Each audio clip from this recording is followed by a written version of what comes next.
Good evening, all.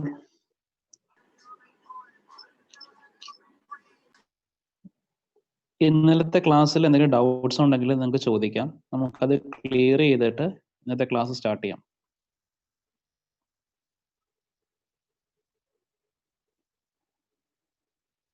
Hello, നിങ്ങൾക്ക് doubts ഉണ്ടെങ്കിൽ doubts ചോദിക്കാം, ഇല്ലെങ്കിൽ നമുക്ക് ക്ലാസ് സ്റ്റാർട്ട് ചെയ്യാം.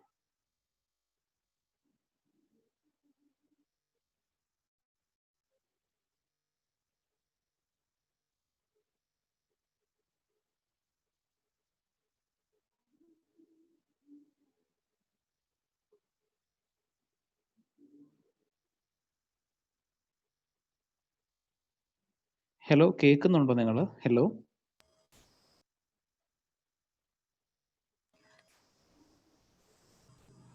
കേൾക്കുന്നുണ്ട് സാർ. ഓക്കെ.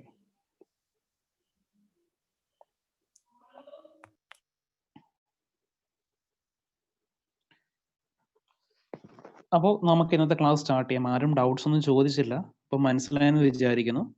അപ്പോൾ ഇന്നത്തെ ക്ലാസ് സ്റ്റാർട്ട് ചെയ്യാം. അപ്പോൾ കഴിഞ്ഞ ദിവസം നമ്മൾ ഡിഫറെൻറ്റ് ടൈപ്സ് ഓഫ് എസ്റ്റിമേറ്റ്സ് പറഞ്ഞു. കുറച്ച് പ്രീവിയസ് ഇയർ PSC ക്വസ്റ്റ്യൻസ് നോക്കി.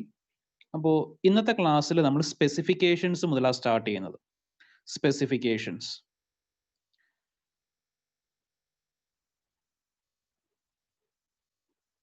ഇപ്പോൾ സ്പെസിഫിക്കേഷൻസ് നമുക്ക് ജനറൽ സ്പെസിഫിക്കേഷൻസും ഡീറ്റെയിൽഡ് സ്പെസിഫിക്കേഷൻസിനുമായിട്ട് രണ്ട് ക്ലാസിഫിക്കേഷൻ ഒക്കെ ഉണ്ട്.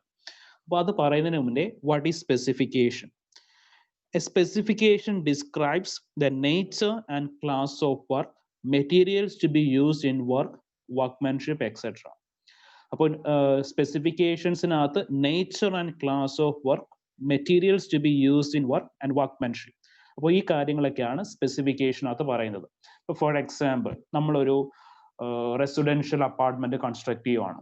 അപ്പോൾ ആ റെസിഡൻഷ്യൽ അപ്പാർട്ട്മെന്റ് കൺസ്ട്രക്ട് ചെയ്യാൻ നമ്മൾ യൂസ് ചെയ്യുന്ന സിമെന്റ് ഏത് ഗ്രേഡ് സിമെന്റ് ആണ്? അതേ കണക്ക് നമ്മൾ യൂസ് ചെയ്യുന്ന കോൺക്രീറ്റിന്റെ മിക്സ് പ്രപ്പോർഷൻ എത്രയാണ്? അപ്പോൾ നമ്മൾ യൂസ് ചെയ്യുന്നത് റിവർ സാൻഡ് ആണോ എം സാൻഡ് ആണോ? അതിന്റെ ഫൈനസ് എത്ര വരും? പിന്നെ കോഴ്സ് അഗ്രിഗേറ്റിന്റെ ഡീറ്റെയിൽസ്. പിന്നെ റീഇൻഫോഴ്സ്മെന്റ് എടുക്കുവാണെങ്കിൽ നമ്മൾ യൂസ് ചെയ്യുന്ന റീഇൻഫോഴ്സ്മെന്റ് ഏതാണ്? FE 500 ആണോ? FE 415 ആണോ? ഇപ്പോൾ FE 500 ആണ് നമ്മൾ യൂസ് ചെയ്യുന്ന റീഇൻഫോഴ്സ്മെന്റ് എങ്കിൽ നമുക്ക് FE 500D ഡിഫോംഡ് ബാർസ് ഉണ്ട്, FE 500 ഉണ്ട്. അപ്പോൾ അതിനകത്ത് ഏത് ടൈപ്പ് ആണ് യൂസ് ചെയ്യുന്നത്? അങ്ങനെയുള്ള എല്ലാ ഡീറ്റെയിൽസും നമ്മൾ സ്പെസിഫിക്കേഷനകത്ത് പറയും. ഈച്ച് ആൻഡ് എവറി ഡീറ്റെയിൽ പറയുന്നതാണ് സ്പെസിഫിക്കേഷൻ എന്ന് പറയുന്നത്. ഞാൻ സ്പെസിഫിക്കേഷൻ രണ്ടായിട്ട് ക്ലാസിഫൈ ചെയ്യുന്നുണ്ട്. First one general specification and second one detailed specification. ഇപ്പോൾ സ്പെസിഫിക്കേഷൻസിന്റെ രണ്ടായിട്ട് ക്ലാസിഫൈ ചെയ്യുന്നു, general specification and detailed specification. അപ്പോൾ ജനറൽ സ്പെസിഫിക്കേഷനകത്ത് വളരെ കുറച്ച് കാര്യങ്ങൾ മാത്രമേ ഉണ്ടാകത്തുള്ളൂ. ജനറൽ സ്പെസിഫിക്കേഷനിൽ വരുന്നതാണ് nature and class of work, name of material and proportion that are to be used in various items of work. അപ്പോൾ nature and class of work, name of materials and proportions that are to be used in various items of work. ഇപ്പോൾ നമ്മൾ concrete for example എടുക്കുകയാണെങ്കിൽ നമ്മൾ കോൺക്രീറ്റിന് use ചെയ്യുന്ന mix proportion എത്രയാണ്? അങ്ങനെയുള്ള details മാത്രമേ ഇവിടെ ജനറൽ സ്പെസിഫിക്കേഷനകത്ത് വരുള്ളൂ. ഒരുപാട് ഇൻ ഡെപ്ത് ഡീറ്റെയിൽസ് ഒന്നും വരത്തില്ല ജനറൽ സ്പെസിഫിക്കേഷനകത്ത്. ഇനി നെക്സ്റ്റ് ആണ് ഡീറ്റെയിൽഡ് സ്പെസിഫിക്കേഷൻ. അപ്പോൾ ഡീറ്റെയിൽഡ് സ്പെസിഫിക്കേഷൻസ് പറയുമ്പോൾ അവിടെ വരുന്നതാണ് qualities and quantities of materials. Qualities and quantities of material. Proportions മാത്രമല്ല, അതിന്റെ ക്വാളിറ്റിയും പറയുന്നുണ്ട്. Qualities and quantities of material. The proportion of motor, workmanship, the method of preparation and execution. അപ്പോൾ നമുക്ക് ഇപ്പോൾ കോൺക്രീറ്റ് ആണെങ്കിൽ കോൺക്രീറ്റ് എങ്ങനെയാണ് പ്രിപ്പയർ ചെയ്യുന്നത്, whether it is machine mixing or hand mixing അല്ലെങ്കിൽ പംപ്ഡ് കോൺക്രീറ്റ് ആണോ, അങ്ങനെയുള്ള ഡീറ്റെയിൽസ് വരുന്നുണ്ട്. പിന്നെ മെത്തേഡ് ഓഫ് മെഷർമെന്റ്. അപ്പോൾ ഇത്രയും കാര്യങ്ങൾ ഡീറ്റെയിൽഡ് സ്പെസിഫിക്കേഷനകത്ത് നമുക്ക് ഇൻക്ലൂഡ് ചെയ്യുന്നതാണ്. സോ ഇനി നമ്മൾ ഡീറ്റെയിൽഡ് സ്പെസിഫിക്കേഷൻസ് നോട്ട് ചെയ്യുമ്പോൾ ആ ഒരു നമ്മുടെ വർക്ക് പ്രോഗ്രസ് ചെയ്യുന്ന അതേ രീതിയിലായിരിക്കും ഡീറ്റെയിൽഡ് സ്പെസിഫിക്കേഷൻ എഴുതുന്നത്. അപ്പോൾ ഡീറ്റെയിൽഡ് സ്പെസിഫിക്കേഷൻ എഴുതുമ്പോൾ ഫസ്റ്റ് നമ്മൾ കൊടുക്കുന്നത് എർത്ത് വർക്ക് എക്സ്കവേഷൻ ആയിരിക്കും. എർത്ത് വർക്ക് എക്സ്കവേഷൻ കഴിഞ്ഞും ഫൗണ്ടേഷൻ ആയിരിക്കും. ഫൗണ്ടേഷൻ കഴിഞ്ഞ് അതിന്റെ സൂപ്പർ സ്ട്രക്ചർ, ആ ഒരു ഓർഡറിൽ തന്നെ ആയിരിക്കും സ്പെസിഫിക്കേഷൻസ് നമ്മൾ എഴുതുന്നത്. പിന്നെ ലാസ്റ്റ് പറയുന്ന പോയിന്റ് നോക്കിക്കോ, the detailed specification form an important part of contract document. അപ്പോൾ അത് നമുക്ക് ചിലപ്പോൾ ചോദിക്കാൻ പറ്റുന്ന ക്വസ്റ്റ്യൻ ആണ്, which of the following is an important part of contract document. അപ്പോൾ detailed specification is an important part of contract document. Okay, ഇനി the detailed specification of various items of work. അപ്പോൾ നമ്മൾ ഓരോ വർക്കിന്റെയും ഡീറ്റെയിൽഡ് സ്പെസിഫിക്കേഷൻസ് എങ്ങനെയാണ് note down ചെയ്യുന്നത്. അപ്പോൾ ഞാൻ പറഞ്ഞു നമ്മൾ ഫസ്റ്റ് എടുക്കുന്ന എപ്പോഴും എർത്ത് വർക്ക് എക്സ്കവേഷൻ ആയിരിക്കും. അപ്പോൾ earth work excavation in foundation. അപ്പോൾ എർത്ത് വർക്കിന്റെ ക്വാണ്ടിറ്റീസ് നമ്മൾ മെഷർ ചെയ്യുന്ന എപ്പോഴും മീറ്റർ ക്യൂബിലായിരിക്കും, length into breadth into height. ഇതിനകത്ത് ഇമ്പോർട്ടൻ്റ് ആയിട്ടൊരു പോയിന്റ് ആണ് എർത്ത് വർക്ക് എക്സ്കവേഷൻ എന്ന് വെച്ചാൽ എന്താണ്, നമ്മൾ ഗ്രൗണ്ട് നിന്ന് സോയിൽ റിമൂവ് ചെയ്യാണ്, ഒരു ജസ്റ്റ് ഫൗണ്ടേഷന് വേണ്ടി ഒരു പോർഷൻ കൺസ്ട്രക്ട് ചെയ്തെടുക്കുവാണ്. അപ്പോൾ എന്ത് ചെയ്യും, നമ്മൾ ഇവിടുന്ന് സോയിൽ റിമൂവ് ചെയ്യും. ഈ റിമൂവ് ചെയ്ത സോയില് ഈ അപ്വേർഡ് ആയിട്ട് മൂവ് ചെയ്യുന്നതിനെയാണ് ലീഡ് എന്ന് പറയുന്നത്, ലിഫ്റ്റ് എന്ന് പറയുന്നത്. അപ്പോൾ നമ്മൾ ഗ്രൗണ്ട് ചെയ്യുന്ന സോയില് അപ്വേർഡ് ആയിട്ട് എടുക്കുന്നതിനെയാണ് ലിഫ്റ്റ് എന്ന് പറയുന്നത്. ഇനി ആ സോയിൽ നമ്മൾ ഹൊറിസോണ്ടലി മൂവ് ചെയ്യുന്നതിനെയാണ് ലീഡ് എന്ന് പറയുന്നത്. സോ പറഞ്ഞത് ക്ലിയർ ആണോ? ലീഡും ലിഫ്റ്റും ഫൗണ്ടേഷൻ കൺസ്ട്രക്ട് ചെയ്യാനായിട്ട് നമ്മൾ ഗ്രൗണ്ട് ചെയ്യുന്ന സോയിൽ റിമൂവ് ചെയ്യും. അപ്പോൾ ആ സോയിൽ റിമൂവ് ചെയ്ത് സോയിലിനെ അപ്വേർഡ് ആയിട്ട് മൂവ് ചെയ്യുന്നതിനെയാണ് ലിഫ്റ്റ് എന്ന് പറയുന്നത്. അതേ കണക്ക് തന്നെ അതിനെ ഹൊറിസോണ്ടൽ ആയിട്ട് നമ്മൾ കൊണ്ട് ഡെപ്പോസിറ്റ് ചെയ്യുന്നതിനെയാണ് ലീഡ് എന്ന് പറയുന്നത്. അപ്പോൾ അപ്വേർഡ് മൂവ്മെന്റ് ആണ് ലിഫ്റ്റ്, ഹൊറിസോണ്ടൽ മൂവ്മെന്റ് ആണ് ലീഡ് എന്ന് പറയുന്നത്. അപ്പോൾ നമുക്ക് ഏറ്റവും മിനിമം, അപ്പോൾ നമ്മളൊരു ട്രെഞ്ച് ഡിഗ് ചെയ്ത് കഴിഞ്ഞാൽ ഏറ്റവും മിനിമം 50 മീറ്റർ ഡിസ്റ്റൻസ് മാറിയിട്ടേ എന്ത് ചെയ്യാവുള്ളൂ, ആ സോയിൽ ഡെപ്പോസിറ്റ് ചെയ്യാവുള്ളൂ. അല്ലെങ്കിൽ നമ്മൾ റേറ്റ് ഏറ്റവും മിനിമം റേറ്റ് പറയുന്നത് 1.5 മീറ്റർ ലിഫ്റ്റിനും 50 മീറ്റർ ലീഡിനുമായിരിക്കും. അപ്പോൾ ഡേറ്റാ ബുക്കിനകത്ത് റേറ്റ് പറയുന്നത് 1.5 മീറ്റർ ലിഫ്റ്റ് വെർട്ടിക്കലി 1.5 മീറ്റർ ആയിട്ട് സോയിൽ മൂവ് ചെയ്യുന്നതിനും ഹൊറിസോണ്ടൽ ആയിട്ട് 50 മീറ്റർ ഡെപ്പോസിറ്റ് ചെയ്യുന്നതിനുമാണ് സ്റ്റാൻഡേർഡ് റേറ്റ് പറയുക. അപ്പൊ അതിൽ കൂടുകയാണെങ്കിൽ നമുക്ക് റേറ്റ് വ്യത്യാസം വരും. ലീഡും ലിഫ്റ്റും മനസ്സിലായോ? മനസ്സിലായി. ഓക്കെ, ലീഡും ലിഫ്റ്റും ഇമ്പോർട്ടൻ്റ് ആണ്, എക്സാമിന് ചോദിച്ചിട്ടുണ്ട്, PSC എക്സാംസിന് ചോദിച്ചിട്ടുണ്ട്. അപ്പോൾ 50 metre lead and 1.5 metre lift, ഇത് ഓർത്തിരിക്കണം. നമുക്ക് ഏറ്റവും വേണ്ട minimum lift 1.5 metre, lead 50 metre. നമ്മൾ റേറ്റ് പറയുന്ന ഇതിനായിരിക്കും. ഇതിൽ കൂടി കഴിഞ്ഞാൽ റേറ്റ് വ്യത്യാസം വരും. So next, lime concrete in foundation. So lime concrete in foundation പറയുമ്പോൾ ഫസ്റ്റ് പറയുന്ന കോഴ്സ് അഗ്രിഗേറ്റ് ആണ്. കോഴ്സ് അഗ്രിഗേറ്റിന്റെ സൈസ് 40 mm ആണ് കോഴ്സ് അഗ്രിഗേറ്റിന്റെ സൈസ്. ആൻഡ് ദ ഷേപ്പ് റഫ്ലി ക്യൂബിക്കൽ ഇൻ ഷേപ്പ്. അപ്പോൾ coarse aggregate of size 40 mm is used in foundation and the shape of coarse aggregate is roughly cubical in shape. ഇനി fine aggregate പറയുകയാണെങ്കിൽ fine aggregate it shall be of surki, sand or cinders as specified and clean and free from dust, dirt and foreign matter.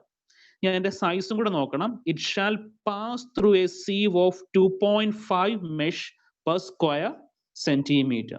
അപ്പോൾ fine aggregate shall pass through A sieve of 2.5 mesh per square centimeter. ഇനി അതിനകത്ത് important ആയിട്ടൊരു സാധനമാണ്, എക്സാമിന് ചോദിച്ചിട്ടുള്ളതാണ്, lime. നമ്മൾ lime concreting in ഫൗണ്ടേഷന് use ചെയ്യുന്ന lime white fat lime ആയിരിക്കും. അതേ കണക്ക് തന്നെ ഈ പെയിന്റിങ്ങിന് വൈറ്റ് വാഷിങ്ങിന് യൂസ് ചെയ്യുന്ന ലൈമും വൈറ്റ് ഫാറ്റ് ലൈം ആയിരിക്കും. അത് ഓർത്തോണം, അത് എക്സാമിന് ചോദിച്ചിട്ടുള്ളതാണ്. അപ്പോൾ ലൈം കോൺക്രീറ്റിംഗ് ഇൻ ഫൗണ്ടേഷൻ കണക്ക് തന്നെ വൈറ്റ് വാഷിങ്ങിനൊക്കെ യൂസ് ചെയ്യുന്നത് വൈറ്റ് ഫാറ്റ് ലൈം ആയിരിക്കും. ഇനി പ്രപ്പോർഷൻ. അപ്പോൾ നമുക്ക് സാധാരണ സിമെന്റ് കോൺക്രീറ്റിന്റെ പ്രപ്പോർഷൻ പോലല്ല ഇവിടെ പറയുന്നത്. ഇതിന്റെ proportion 1 cumex of 1 m³ of brick ballast, 0.32 cumex of surki, and 0.16 cumex of white lime. അല്ലെങ്കിൽ 100:32:16. 100:32:16 ആണ് പ്രപ്പോർഷൻ പറയുന്നത്.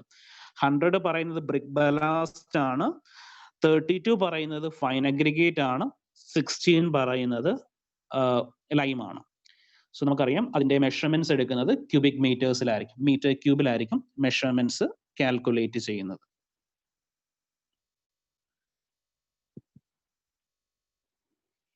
സോ നെക്സ്റ്റ് ആണ് lime concrete in roof terracing. അപ്പോൾ റൂഫ് ടെറസിങ്ങിനകത്തൊരു വ്യത്യാസം വരുന്നത് സൈസ് നോക്കിക്കേ. കോഴ്സ് അഗ്രിഗേറ്റിന്റെ സൈസ്, കോഴ്സ് അഗ്രിഗേറ്റിന്റെ സൈസ് 25 mm സൈസ് ആണ്, 25 mm സൈസ്. അപ്പോ അതേ കണക്ക് തന്നെ ലൈം കോൺക്രീറ്റ് ഇൻ ഫ്ലോറിംഗ് എടുത്തപ്പോ, സോ ഇത് കണ്ടോ, lime concrete in foundation, lime flooring അല്ല, lime concrete in foundation 40 mm size ആയിരുന്നു ലൈം കോൺക്രീറ്റ് ഇൻ ഫൗണ്ടേഷൻ. അപ്പോ റൂഫിംഗ് വന്നപ്പോൾ സൈസ് 25 mm. ആ സൈസ് വേരിയേഷൻ ഓർത്തിരുന്നോണം. റൂഫ് വരുമ്പോൾ സൈസ് 25 mm. പിന്നെ അതിന്റെ shape cubical in shape. Coarse അഗ്രിഗേറ്റിന്റെ ഷേപ്പ് ഇറ്റ് ഷുഡ് ബി റഫ്ലി ക്യൂബിക്കൽ ഇൻ ഷേപ്പ്. ഇനി ഫൈൻ അഗ്രിഗേറ്റിന്റെ സ്പെസിഫിക്കേഷൻ പറയുന്നത് it shall pass through a sieve of 2.5 mesh per square centimeter. It shall pass through a sieve of 2.5 mesh per square centimeter. ഈ lime white fat lime ആണ്. അപ്പോൾ നമുക്ക് ഓപ്ഷനകത്ത് quick lime എന്നൊക്കെ പറഞ്ഞായിരിക്കും ആദ്യമേ കെട്ടിരുന്നത്. അപ്പോൾ ഓപ്ഷൻ കറക്റ്റ് ആയിട്ട് തന്നെ നോക്കിക്കോണം. വൈറ്റ് ഫാറ്റ് ലൈം ആണ് നമ്മൾ യൂസ് ചെയ്യുന്നത്. ഇനി ഇതിന്റെ പ്രപ്പോർഷൻ പറയുന്നത് 100:36:18. 100:36:18.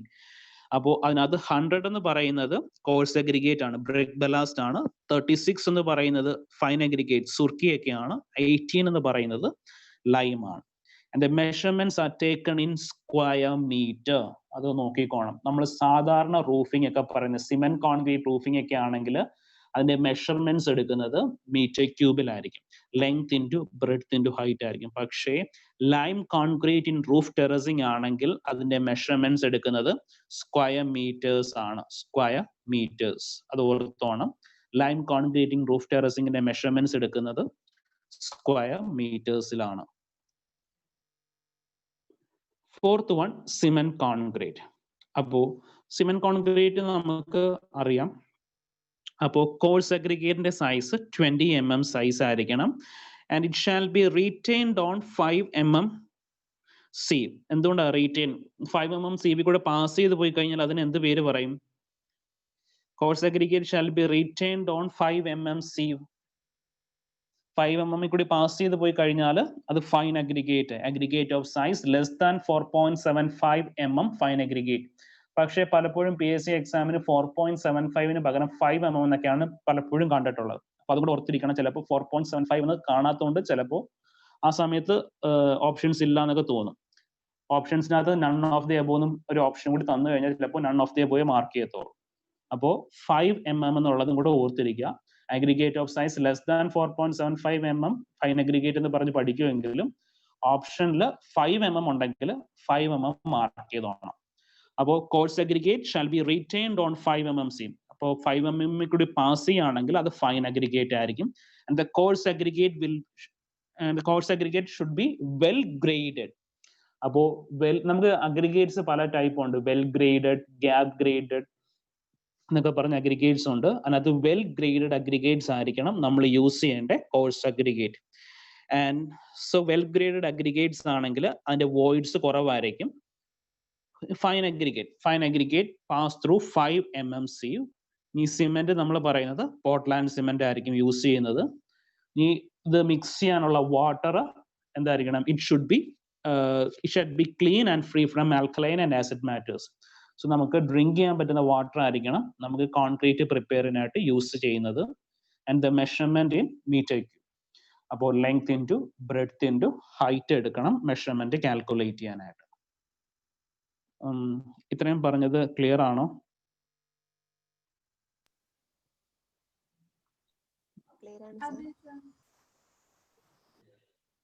Okay. Next one reinforced cement concrete. ഇനി റീഇൻഫോഴ്സ്ഡ് സിമെന്റ് കോൺക്രീറ്റ് നേരത്തെ പറഞ്ഞിരുന്നു നമ്മൾ ഡീറ്റെയിൽഡ് എസ്റ്റിമേറ്റ് പറഞ്ഞപ്പോൾ. സോ റീഇൻഫോഴ്സ് സിമെന്റ് കോൺക്രീറ്റിനകത്ത് മെഷർമെന്റ്സ് എടുക്കുന്നത് cubic മീറ്റേഴ്സിലായിരിക്കും, length into breadth into height. And no deduction shall be made for volume of steel. അത് ഓർത്തിരുന്നോളാം, ഞാൻ ഇന്നലെ പറഞ്ഞിരുന്നു. അപ്പോൾ റീഇൻഫോഴ്സ്ഡ് സിമെന്റ് കോൺക്രീറ്റിനകത്ത് എന്തുണ്ടാവും? റീഇൻഫോഴ്സ്മെന്റ്സ് ഉണ്ടാവും. പക്ഷേ ക്വാണ്ടിറ്റി ഇപ്പൊ കോൺക്രീറ്റിന്റെ ക്വാണ്ടിറ്റി കാൽക്കുലേറ്റ് ചെയ്യാൻ നേരത്ത് റീഇൻഫോഴ്സ്മെന്റിന്റെ ക്വാണ്ടിറ്റി ഡിഡക്ട് ചെയ്യാൻ പാടില്ല. സോ പിന്നെ സ്റ്റീലിന്റെ മെഷർമെന്റ്സ് കിൻഡലിലായിരിക്കും നമ്മൾ എടുക്കുന്നത്. അത് ഓർത്തോണം. ഇപ്പൊ ഓപ്ഷൻസിനകത്ത് കിലോഗ്രാം ഉണ്ടാകും, ടെൻസ് ഉണ്ടാകും, അങ്ങനെ നമുക്ക് പിന്നെ റണ്ണിങ് മീറ്റേഴ്സ് എന്നൊക്കെ പറഞ്ഞു തരും. അപ്പോൾ റീഇൻഫോഴ്സ്മെന്റ് അല്ലെങ്കിൽ സ്റ്റീലിന്റെ ക്വാണ്ടിറ്റി നമ്മൾ എടുക്കുന്നത് കിൻഡലിലായിരിക്കും. അത് ഓർത്തിരുന്നോണം. കറക്റ്റ് യൂണിറ്റ് എഴുതണം. അപ്പൊ ഓപ്ഷൻസിനകത്ത് കിലോഗ്രാം എന്നായിരിക്കും ഫസ്റ്റ് ഓപ്ഷൻ, അതല്ലെങ്കിൽ ടെൻസ് എന്നായിരിക്കും ഫസ്റ്റ് ഓപ്ഷൻ. അപ്പോൾ സ്റ്റീലിന്റെ ക്വാണ്ടിറ്റി നമ്മൾ മെഷർ ചെയ്യുന്നത് കിൻഡൽസിലായിരിക്കും. അത് ഓർത്തിരുന്നോണം. ഇനി ഡാം പ്രൂഫ് കോഴ്സ്, അത് ഇന്നലെ പറഞ്ഞതാണ്. ഡാം പ്രൂഫ് കോഴ്സിന്റെ ക്വാണ്ടിറ്റി നമ്മൾ എടുക്കുന്നത് സ്ക്വയർ മീറ്റേഴ്സ് ആയിരിക്കും. ഡാം പ്രൂഫ് കോഴ്സിന്റെ തിക്നെസ് കൺസിഡർ ചെയ്യാറില്ല. ഡാം പ്രൂഫ് കോഴ്സിന്റെ തിക്നെസ് നമ്മൾ കൊടുക്കുന്നത് 2.5 സെന്റിമീറ്റർ തിക്കാണ്. പ്ലിന്ത് ലെവലിലാണ് ഡാം പ്രൂഫ് കോഴ്സ് കൊടുക്കുന്നത്. ഇനി നമ്മൾ ചില പോർഷൻസിൽ ഡാം പ്രൂഫ് കോഴ്സ് കൊടുക്കില്ല. ഏതൊക്കെ പോർഷൻസിലാണ് ഡാം പ്രൂഫ് കോഴ്സ് കൊടുക്കാത്തതെന്ന് പറയാമോ? Sills of doors and windows. Sills of doors and windows. അതല്ലാതെ വരാന്ത ഓപ്പണിംഗിൽ കൊടുക്കില്ല. വരാന്ത ഓപ്പണിംഗിലും കൊടുക്കൂല. ഓക്കെ. ഇനി ബ്രിക്ക് വർക്ക്. അപ്പോൾ ഈ ബ്രിക്ക് വർക്ക് ഫസ്റ്റ് ക്ലാസ് നമ്മൾ ബിൽഡിംഗ് റെസിഡൻഷ്യൽ അപ്പാർട്ട്മെന്റ്സ് കൺസ്ട്രക്ട് ചെയ്യാൻ നമ്മൾ യൂസ് ചെയ്യുന്നത് ഫസ്റ്റ് ക്ലാസ് ബ്രിക്സ് ആണ്. അപ്പോൾ ബ്രിക്സ് നമുക്ക് first class brick, second class brick, third class brick എന്ന ക്ലാസിഫിക്കേഷൻസ് ഒക്കെ ഉണ്ട്. അപ്പോൾ നമ്മൾ ബിൽഡിംഗ് കൺസ്ട്രക്ഷന് ഫസ്റ്റ് ക്ലാസ് ബ്രിക്സ് ആണ് യൂസ് ചെയ്യുന്നത്. ഓക്കെ. അപ്പോൾ അതിന്റെ ക്വാണ്ടിറ്റി കാൽക്കുലേറ്റ് ചെയ്യുന്നത് മീറ്റർ ക്യൂബിലാണ് കാൽക്കുലേഷൻ നടക്കുന്നത്. ഇനി plastering cement motor or lime motor. അപ്പോൾ പ്ലാസ്റ്ററിങ്ങിന്റെ തിക്നെസ് നമുക്ക് 12 mm ആണ് യൂഷ്വലി പ്രൊവൈഡ് ചെയ്യുന്ന തിക്നെസ്. സോ നമുക്ക് 2 or 3 coats ഓഫ് പ്ലാസ്റ്ററിങ് ഉണ്ടാവും. And the measurements are in square metre. അപ്പോൾ പ്ലാസ്റ്ററിങ്ങിനകത്തും തിക്നെസ് ഓഫ് പ്ലാസ്റ്ററിങ് ക്വാണ്ടിറ്റി കാൽക്കുലേഷനകത്ത് എടുക്കില്ല. ഇതൊക്കെ എക്സാമിന് തെറ്റിക്കുന്നതാണ്. ഫസ്റ്റ് തന്നെ നിങ്ങൾക്ക് തരുന്ന ഓപ്ഷൻ എന്ന് പറയുന്നത് മീറ്റർ ക്യൂബ് ആയിരിക്കും തരുന്നത്. അപ്പോൾ ചിലപ്പോൾ മീറ്റർ ക്യൂബിലേക്ക് മാർക്ക് ചെയ്യും. അപ്പോൾ അത് ഓർത്തിരുന്ന പറയുന്ന കാര്യങ്ങളൊക്കെ നന്നായി ഓർത്തിരിക്കണം. പ്ലാസ്റ്ററിങ്ങിന്റെ ക്വാണ്ടിറ്റി മീറ്റർ സ്ക്വയറിലാണ്. ഇനി 9th one ആണ് 2.5 സെന്റിമീറ്റർ സിമെന്റ് കോൺക്രീറ്റ് ഫ്ലോർ. അപ്പോൾ സിമെന്റ് കോൺക്രീറ്റ് ഫ്ലോറിന്റെ ക്വാണ്ടിറ്റി കാൽക്കുലേഷൻ സ്ക്വയർ മീറ്റേഴ്സ് ആണ്.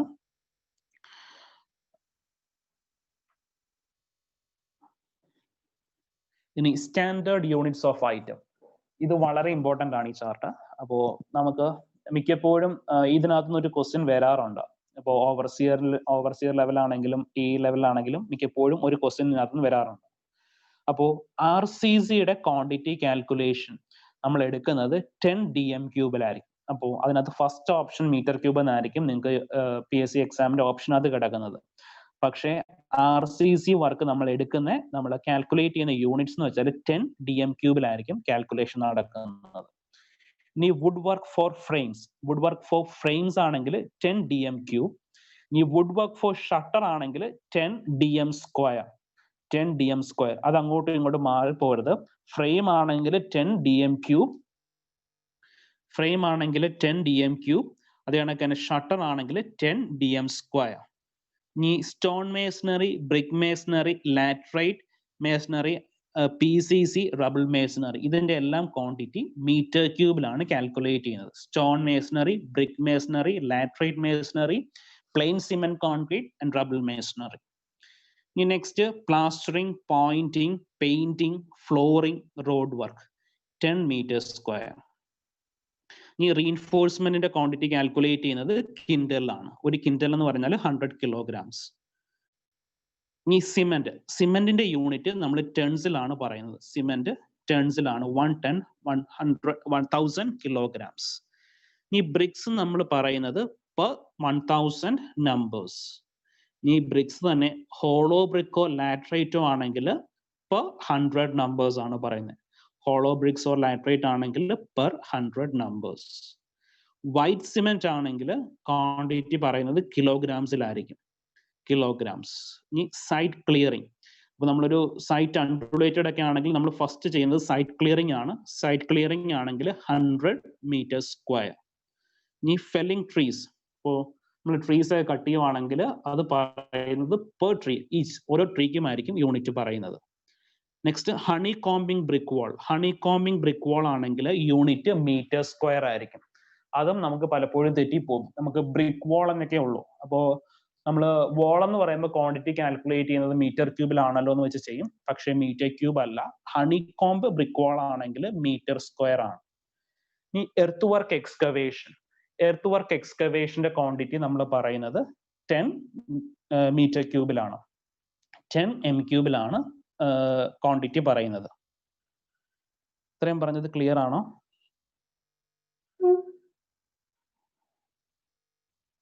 അടുത്ത സ്ലൈഡ് എടുക്കാമോ? ക്ലിയർ ആണോ?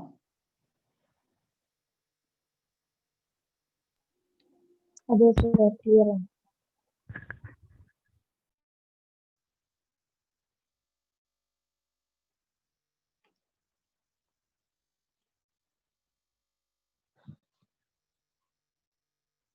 So next white washing. White വാഷിങ്ങിന്റെ ക്വാണ്ടിറ്റി മീറ്റർ സ്ക്വയർ ആണ്. പെയിന്റിംഗ് ഒക്കെ നേരത്തെ പറഞ്ഞല്ലോ, അതിന്റെ എല്ലാം ക്വാണ്ടിറ്റി മീറ്റർ സ്ക്വയർ ആണ്. ഇനി ഇൻഷ്യൽ ലീഡ്, ഈ ഫ്ലോറിങ്ങിന്റെ ക്വാണ്ടിറ്റി മീറ്റർ സ്ക്വയർ ആണ്. റൂഫിംഗ് എഴുതിയപ്പോൾ തെറ്റിപ്പോയതാണ്. PCC, plain cement concrete.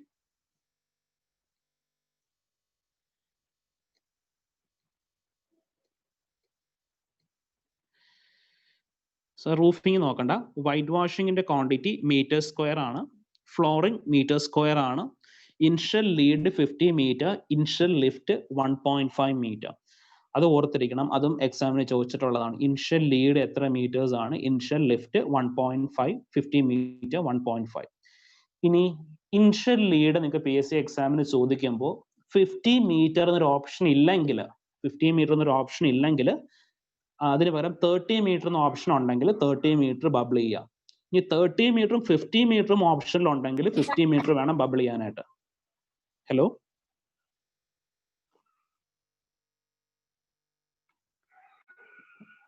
Hello, continue ചെയ്യാമോ? ആരും എന്തോ ചോദിച്ച പോലെ തോന്നി.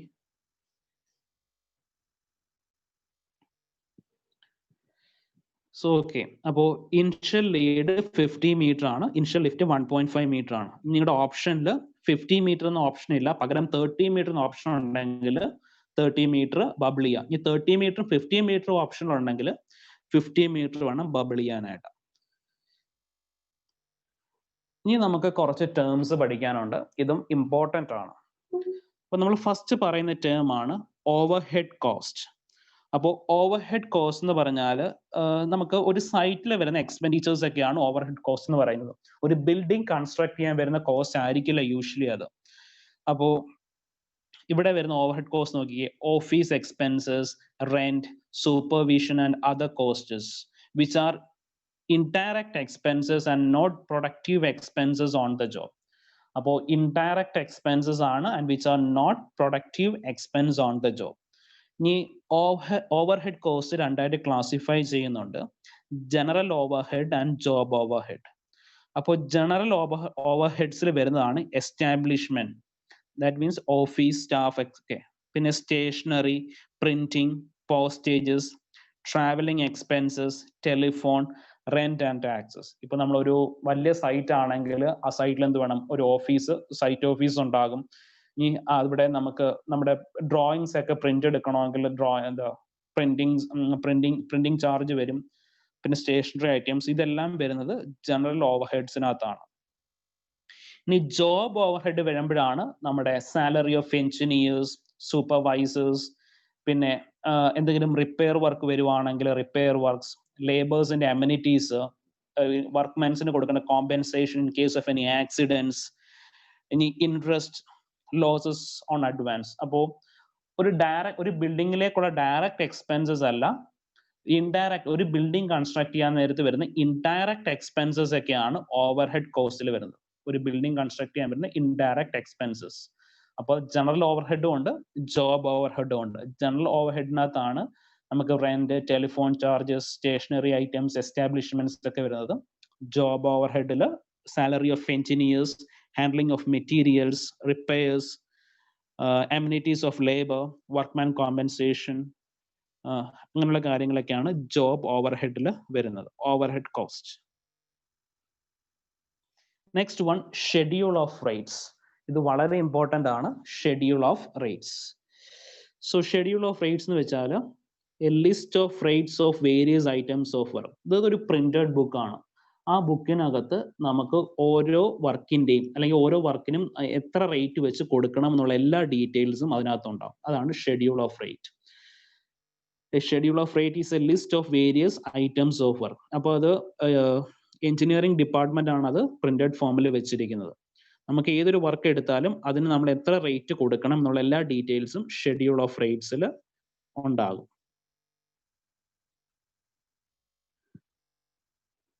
So next one, data book.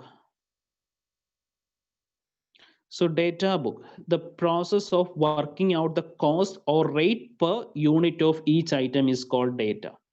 അപ്പോൾ നമുക്ക് ഏതെങ്കിലും ഒരു വർക്ക് ചെയ്യാൻ വേണ്ടിയിട്ടുള്ള ഡീറ്റെയിൽസ് ആണ് ഡേറ്റ ബുക്കിൽ വരുന്നത്. Cost or rate per unit of each item is called data.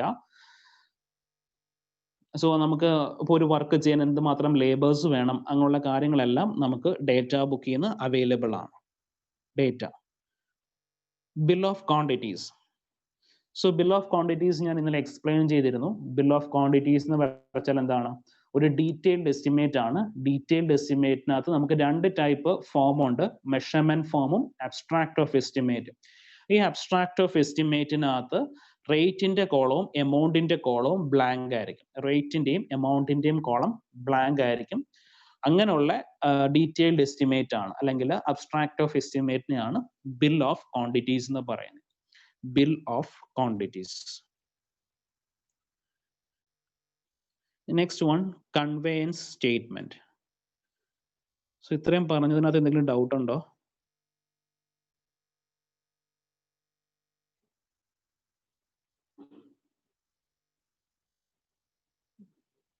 എന്തെങ്കിലും ഡൗട്ട്സ് ഉണ്ടോ?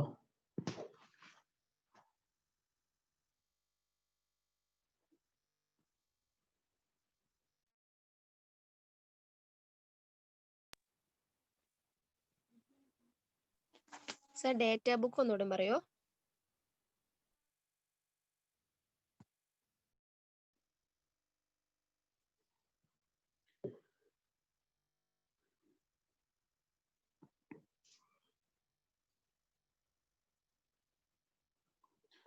So data book.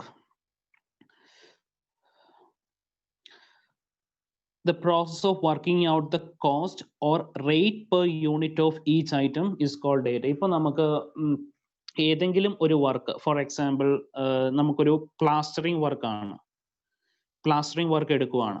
അപ്പോൾ ആ പ്ലാസ്റ്ററിങ് വർക്കിന്റെ റേഷ്യോ ഇപ്പം നമുക്ക് 12 സെന്റിമീറ്റർ തിക്ക് പ്ലാസ്റ്ററിങ്, 12 സെന്റിമീറ്റർ തിക്ക് പ്ലാസ്റ്ററിങ് ആണ് നമ്മൾ പ്രൊവൈഡ് ചെയ്യുന്നത്. അപ്പോൾ അതിൻ്റെ ഒരു പ്രപ്പോർഷൻ ഉണ്ടാവും, 1:2 പ്രപ്പോർഷൻ. അപ്പോൾ അതിനകത്ത് 12 സെന്റിമീറ്റർ തിക്ക് പ്ലാസ്റ്ററിങ്ങിൽ 1:2 പ്രപ്പോർഷനിൽ 1 m³ പ്ലാസ്റ്റർ ചെയ്യാനായിട്ട് എന്തുമാത്രം സിമെന്റ് വേണം, എന്തുമാത്രം ഫൈൻ അഗ്രിഗേറ്റ് വേണം എന്നുള്ള ഡീറ്റെയിൽസ് ഡേറ്റ ബുക്കിൽ അവൈലബിൾ ആയിരിക്കും. മനസ്സിലായോ ഡേറ്റ ബുക്ക് എന്താന്ന്? Okay sir. Schedule of rates എടുക്കുവാണെങ്കിൽ അവിടെ നമുക്ക് റേറ്റ് ആയിരിക്കും ഉണ്ടാകുന്നത്. ഷെഡ്യൂൾ ഓഫ് റേറ്റ്സിൽ ഇപ്പോൾ നമുക്ക് ഓരോ വർക്കും ചെയ്യാൻ എന്തുമാത്രം, ഇപ്പോൾ പ്ലാസ്റ്ററിങ് വർക്ക് ചെയ്യാനാണെങ്കിൽ നമുക്ക് എത്ര ലേബേഴ്സ് വേണം, അവർക്ക് കൊടുക്കേണ്ട വേജ് എന്താണ്, അങ്ങനെയുള്ള കാര്യങ്ങളാണ് ഷെഡ്യൂൾ ഓഫ് റേറ്റ്സിൽ വരുന്നത്. ക്ലിയർ ആണോ? ക്ലിയർ ആണ് സർ.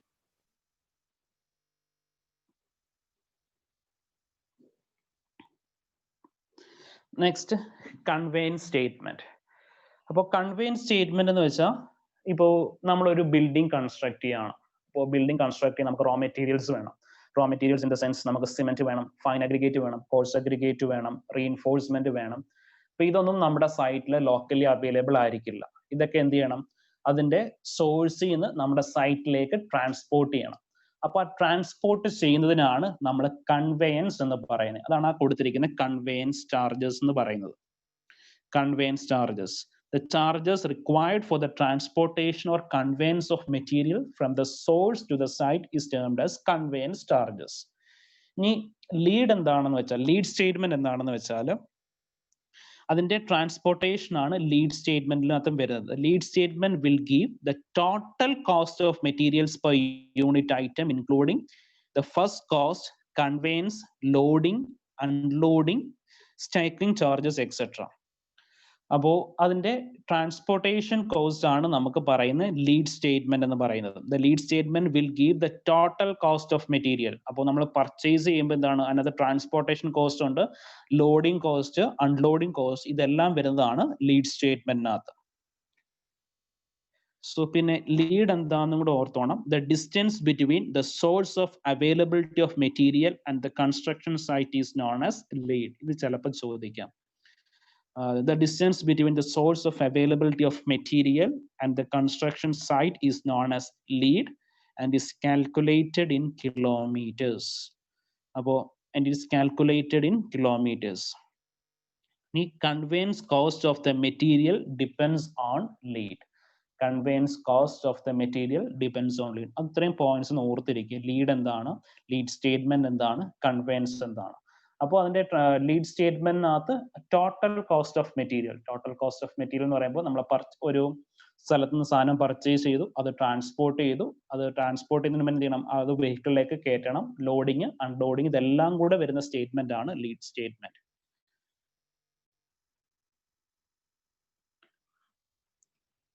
ഇനി നെക്സ്റ്റ് കണ്ടിൻജൻസസ്. ഇത് കുറച്ച് ഇമ്പോർട്ടൻറ്റ് ടേംസ് ആണ്. കണ്ടിൻജൻസസ്, എക്സ്പെൻസ് ഫോർ അൺഎക്സ്പെക്റ്റഡ് വർക്ക്. ഒരു സൈറ്റിൽ വരുന്ന അൺഎക്സ്പെക്റ്റഡ് വർക്ക്സ് ആണ് കണ്ടിൻജൻസസ് എന്ന് പറയുന്നത്.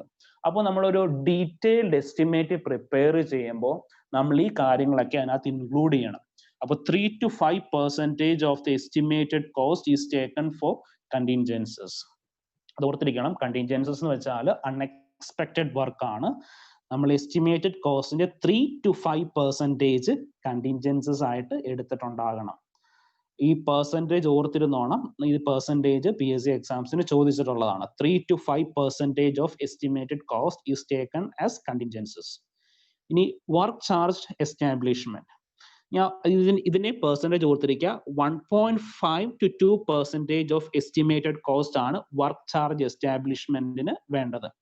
ഈ വർക്ക് ചാർജ് എസ്റ്റാബ്ലിഷ്മെന്റ്സ് എന്ന് പറഞ്ഞാൽ നമ്മൾ സൈറ്റിൽ എംപ്ലോയ് ചെയ്യുന്ന ടെമ്പററി വർക്കേഴ്സ് ഒക്കെ ഉണ്ടാവുമല്ലോ, അതാണ് വർക്ക് ചാർജ് എംപ്ലോയീസ് എന്ന് പറയുന്നത്. അവർക്ക് കൊടുക്കുന്ന സാലറീസ് അല്ലെങ്കിൽ അവർക്ക് വേണ്ടി ചെലവാക്കുന്ന എക്സ്പെൻഡിച്ചേഴ്സ് ഒക്കെയാണ് വർക്ക് ചാർജ് എസ്റ്റാബ്ലിഷ്മെന്റ്സ് എന്ന് പറയുന്നത്. അപ്പോൾ വർക്ക് ചാർജ് എസ്റ്റാബ്ലിഷ്മെന്റിന്റെ percentage 1.5 to 2% of estimated cost. കണ്ടിൻജൻസീസിന്റെ ആണെങ്കിൽ 3 to 5% ഓഫ് എസ്റ്റിമേറ്റഡ് കോസ്റ്റ്. ഈ നെക്സ്റ്റ് വൺ ആണ് tools and plans. Tools and plans എന്ന് പറയുമ്പോൾ ഒരു സൈറ്റിൽ നമുക്ക് ഡിഫറെന്റ് ടൈപ്സ് ഓഫ് ടൂൾസ് ഒക്കെ ഉണ്ടാവും. ഇപ്പോൾ മെഷീൻ മിക്സിംഗ് ആണെങ്കിൽ കോൺക്രീറ്റിന്റെ പ്ലാന്റ് ഉണ്ടാകും, അല്ലെങ്കിൽ പിന്നെ എന്തെങ്കിലും ഇപ്പൊ ലിഫ്റ്റ് അങ്ങനെയുള്ള, ഇപ്പോൾ ഒരു ഹൈ റൈസ് ബിൽഡിങ്ങിന്റെ കൺസ്ട്രക്ഷൻ ആണെങ്കിൽ നമ്മൾ ലിഫ്റ്റ് ചെയ്യേണ്ടി വരും മെറ്റീരിയൽ ട്രാൻസ്പോർട്ട് ചെയ്യാനായിട്ട്. അങ്ങനെയുള്ള കാര്യങ്ങളൊക്കെയാണ് ടൂൾസ് ആൻഡ് പ്ലാൻസിൽ വരുന്നത്.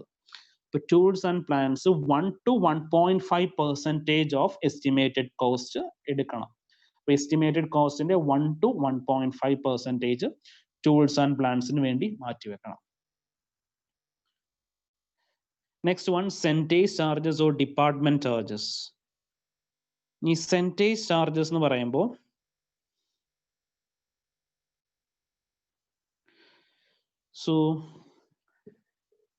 ഇപ്പോ ഒരു ഡിപ്പാർട്ട്മെന്റ്, ഇപ്പൊ ഫോർ എക്സാമ്പിൾ നമ്മുടെ കേരള PWD, ഈ കേരള പോലീസിന് വേണ്ടിയിട്ട് അവർക്ക് വേണ്ടിയിട്ട് ഒന്നുകിൽ പോലീസ് സ്റ്റേഷനോ അല്ലെങ്കിൽ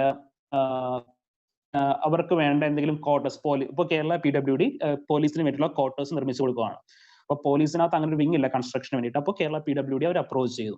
അപ്പോൾ ആ കേരള പോലീസ് കേരള PWDക്ക് കൊടുക്കുന്ന ഒരു ചാർജ് ആണ് centage charges or department charges എന്ന് പറയുന്നത്. ഇപ്പോൾ എല്ലാ വിങ്ങിലും അവർ തന്നെ കൺസ്ട്രക്ഷൻ നടത്തത്തില്ല, വേറൊരു വിങ്ങിനെ ആയിരിക്കും, ഒരു എഞ്ചിനീയറിംഗ് വിങ്ങിനെ ആയിരിക്കും ഏൽപ്പിക്കുന്നത്. അപ്പോൾ ആ ഒരു ചാർജസ്, അപ്പോൾ ആർക്കാണോ വർക്ക് ഏറ്റെടുക്കുന്നത് അവർക്ക് കൊടുക്കുന്ന ചാർജസ് ആണ് centage charges or department charges. When engineering department takes up the work of other department, a percentage amount of 10 to 15% of the estimated cost is charged to meet the expense of establishment, designing, planning, supervision, etc.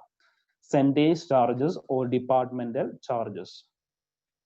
ഇപ്പോൾ എപ്പോഴും അങ്ങനെയാണ്. ഇപ്പോൾ നമ്മളൊരു വീട് വെക്കാൻ നേരത്തെ എന്താ ചെയ്യുന്നത്, നമ്മളൊരു കോൺട്രാക്ടറെ അപ്രോച്ച് ചെയ്യാണ് ചെയ്യുന്നത്. അപ്പോൾ നമ്മൾ പറയുന്ന കോൺട്രാക്ടർ പ്രോഫിറ്റ് 10% ആണ്.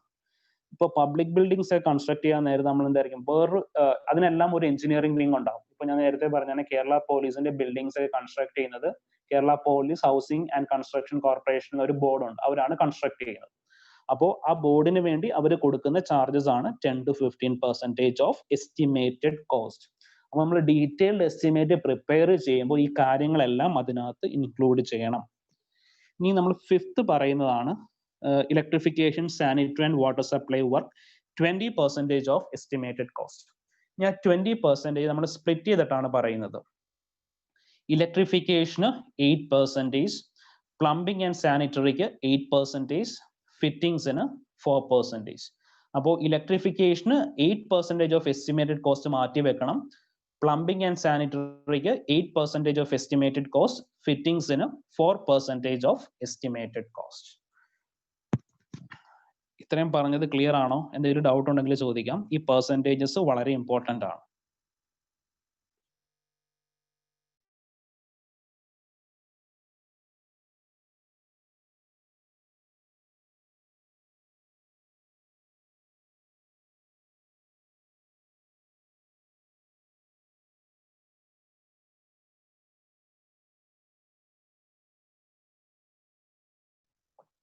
കണ്ടിന്യൂ ചെയ്യാമോ?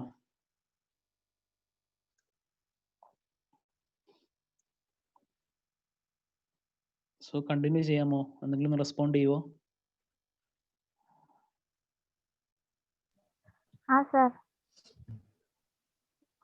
സോ നിങ്ങൾ ഈ പെർസെൻറ്റേജസ് കറക്റ്റ് ആയിട്ട് ഓർത്തിരിക്കുക, വളരെ ഇമ്പോർട്ടൻ്റ് ആണ്. ഇതിനകത്തുനിന്ന് മിക്കവാറും നമുക്കൊരു ക്വസ്റ്റ്യൻ കിട്ടാൻ സാധ്യതയുണ്ട്.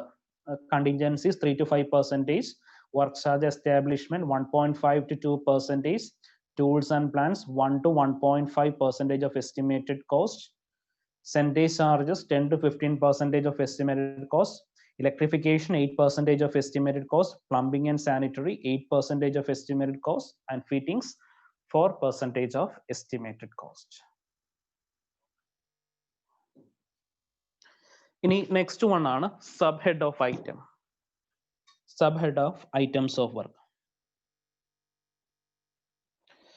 ഇനി sub head of items of work എന്ന് വെച്ചാൽ, ഇപ്പോൾ നമുക്കൊരു കൺസ്ട്രക്ഷൻ സൈറ്റ് എടുത്താൽ ആ കൺസ്ട്രക്ഷൻ സൈറ്റിൽ ഡിഫറെൻറ്റ് കാറ്റഗറീസ് ഓഫ് വർക്ക്സ് ഉണ്ടാവും. ഡിഫറെൻറ്റ് കാറ്റഗറീസ് എന്ന് വെച്ചാൽ അവിടെ കോൺക്രീറ്റിംഗ് വർക്ക് ഉണ്ടാവും, പിന്നെ റീഇൻഫോഴ്സ്മെന്റ്സ്, പിന്നെ വോളിന്റെ കൺസ്ട്രക്ഷൻസ് ഉണ്ടാവും. അപ്പോൾ നമുക്ക് ഏതെങ്കിലും ഒരു പെർട്ടിക്കുലർ കാറ്റഗറി ഓഫ് വർക്ക്സ് എല്ലാം ഗ്രൂപ്പ് ചെയ്യുന്നതിനെയാണ് നമ്മൾ sub head of items of work എന്ന് പറയുന്നത്. ഇപ്പോൾ വോളിന്റെ കൺസ്ട്രക്ഷൻസ്, വോളിന്റെ ഈ പാർട്ടീഷൻ വോളിന്റെ കൺസ്ട്രക്ഷൻ ഒക്കെ നമ്മൾ ഗ്രൂപ്പ് ചെയ്യുന്നു. ഇനി ഷിയർ വോളിന്റെ കൺസ്ട്രക്ഷൻസ് വരുവാണെങ്കിൽ ആ ഷിയർ വോളിന്റെ കൺസ്ട്രക്ഷൻസ് എല്ലാം ഗ്രൂപ്പ് ചെയ്ത് വെക്കുന്നു. അങ്ങനെയുള്ളതിനാണ് sub head of item of work എന്ന് പറയുന്നത്. The whole work is divided into different classes of items and items of similar nature are grouped under sub head of work. അപ്പോൾ അത് ഇപ്പോൾ shear wall, ഇപ്പോൾ for example ഞാൻ shear wall എന്ന് പറഞ്ഞു, ആ ഷിയർ വോളിന്റെ കൺസ്ട്രക്ഷൻസ് ഒക്കെ ഒരാളുടെ കീഴിലായിരിക്കും വരുന്നത്. അപ്പൊ അവരായിരിക്കും അതിന്റെ കാര്യങ്ങളൊക്കെ നോക്കുന്നത്. അപ്പോൾ അതാണ് sub head of items of work. അങ്ങനെ സബ് ഹെഡ് ആയിട്ട് ചെയ്ത് കഴിഞ്ഞാൽ നമുക്ക് വേണമെങ്കിൽ നമുക്ക് ആ ഒരു വർക്ക് നമുക്ക് വേണമെങ്കിൽ സബ് കോൺട്രാക്ട് ആയിട്ടൊക്കെ കൊടുക്കാൻ പറ്റും. അതുകൊണ്ടാണ് അത് ചെയ്യുന്നത്. ഇനി സബ് വർക്ക് എന്ന് പറഞ്ഞാൽ, സബ് വർക്ക് എന്ന് പറഞ്ഞു കഴിഞ്ഞാൽ ഇപ്പോൾ നമ്മൾ വലിയൊരു കൺസ്ട്രക്ഷൻ ആണ്. ഫോർ എക്സാമ്പിൾ ഒരു മൾട്ടി സ്റ്റോറേഡ് ഒരു ഹോസ്പിറ്റൽ കോംപ്ലക്സ്, ഒരു multi super speciality hospital construct ചെയ്യണം. അപ്പോൾ ആ ഹോസ്പിറ്റലിന്റെ ഏരിയ തന്നെ ഇത്രയുണ്ട്. നമുക്ക് അറ്റ് എ സ്ട്രെച്ച് ഇത് ഫുള്ളും ഒരേ കണക്കിനെ കൺസ്ട്രക്ട് ചെയ്തുകൊണ്ട് വരാൻ പറ്റില്ല. അപ്പൊ എന്ത് ചെയ്യുന്നു, ഈ വലിയ ഹോസ്പിറ്റലിനെ നമ്മൾ 2-3 സെക്ഷനായിട്ട് ഡിവൈഡ് ചെയ്യും.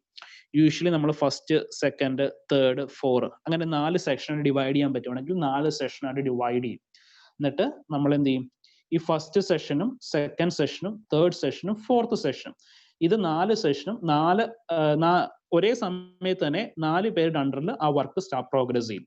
എന്നിട്ട് ഇപ്പൊ ഒരു ഫ്ലോർ കംപ്ലീറ്റ് ചെയ്യുമ്പോൾ 4ഉം ഒരേ ലെവലിൽ തന്നെ വരും. അപ്പൊ അതിനെയാണ് സബ് വർക്ക് എന്ന് പറയുന്നത്. അപ്പോൾ ഒരു വലിയ കൺസ്ട്രക്ഷൻ വർക്ക് ആണെങ്കിൽ ആ കൺസ്ട്രക്ഷൻ വർക്കിനെ നമ്മൾ ഡിഫറെന്റ് പാർട്സ് ആയിട്ട് ഡിവൈഡ് ചെയ്തിട്ട് ആ ഡിഫറെന്റ് പാർട്സ് ഒരേ സമയത്ത് തന്നെ കൺസ്ട്രക്ട് ചെയ്തുകൊണ്ട് വരുവാണ്. അതാണ് സബ് ഹെഡ് ഓഫ് വർക്ക്. ഇനി കുറച്ചും കൂടി സിമ്പിൾ ആയിട്ട് പറഞ്ഞാൽ, ഇപ്പൊ ഇതൊരു ഹോസ്പിറ്റൽ ബിൽഡിംഗ് ആണെന്ന് പറഞ്ഞു.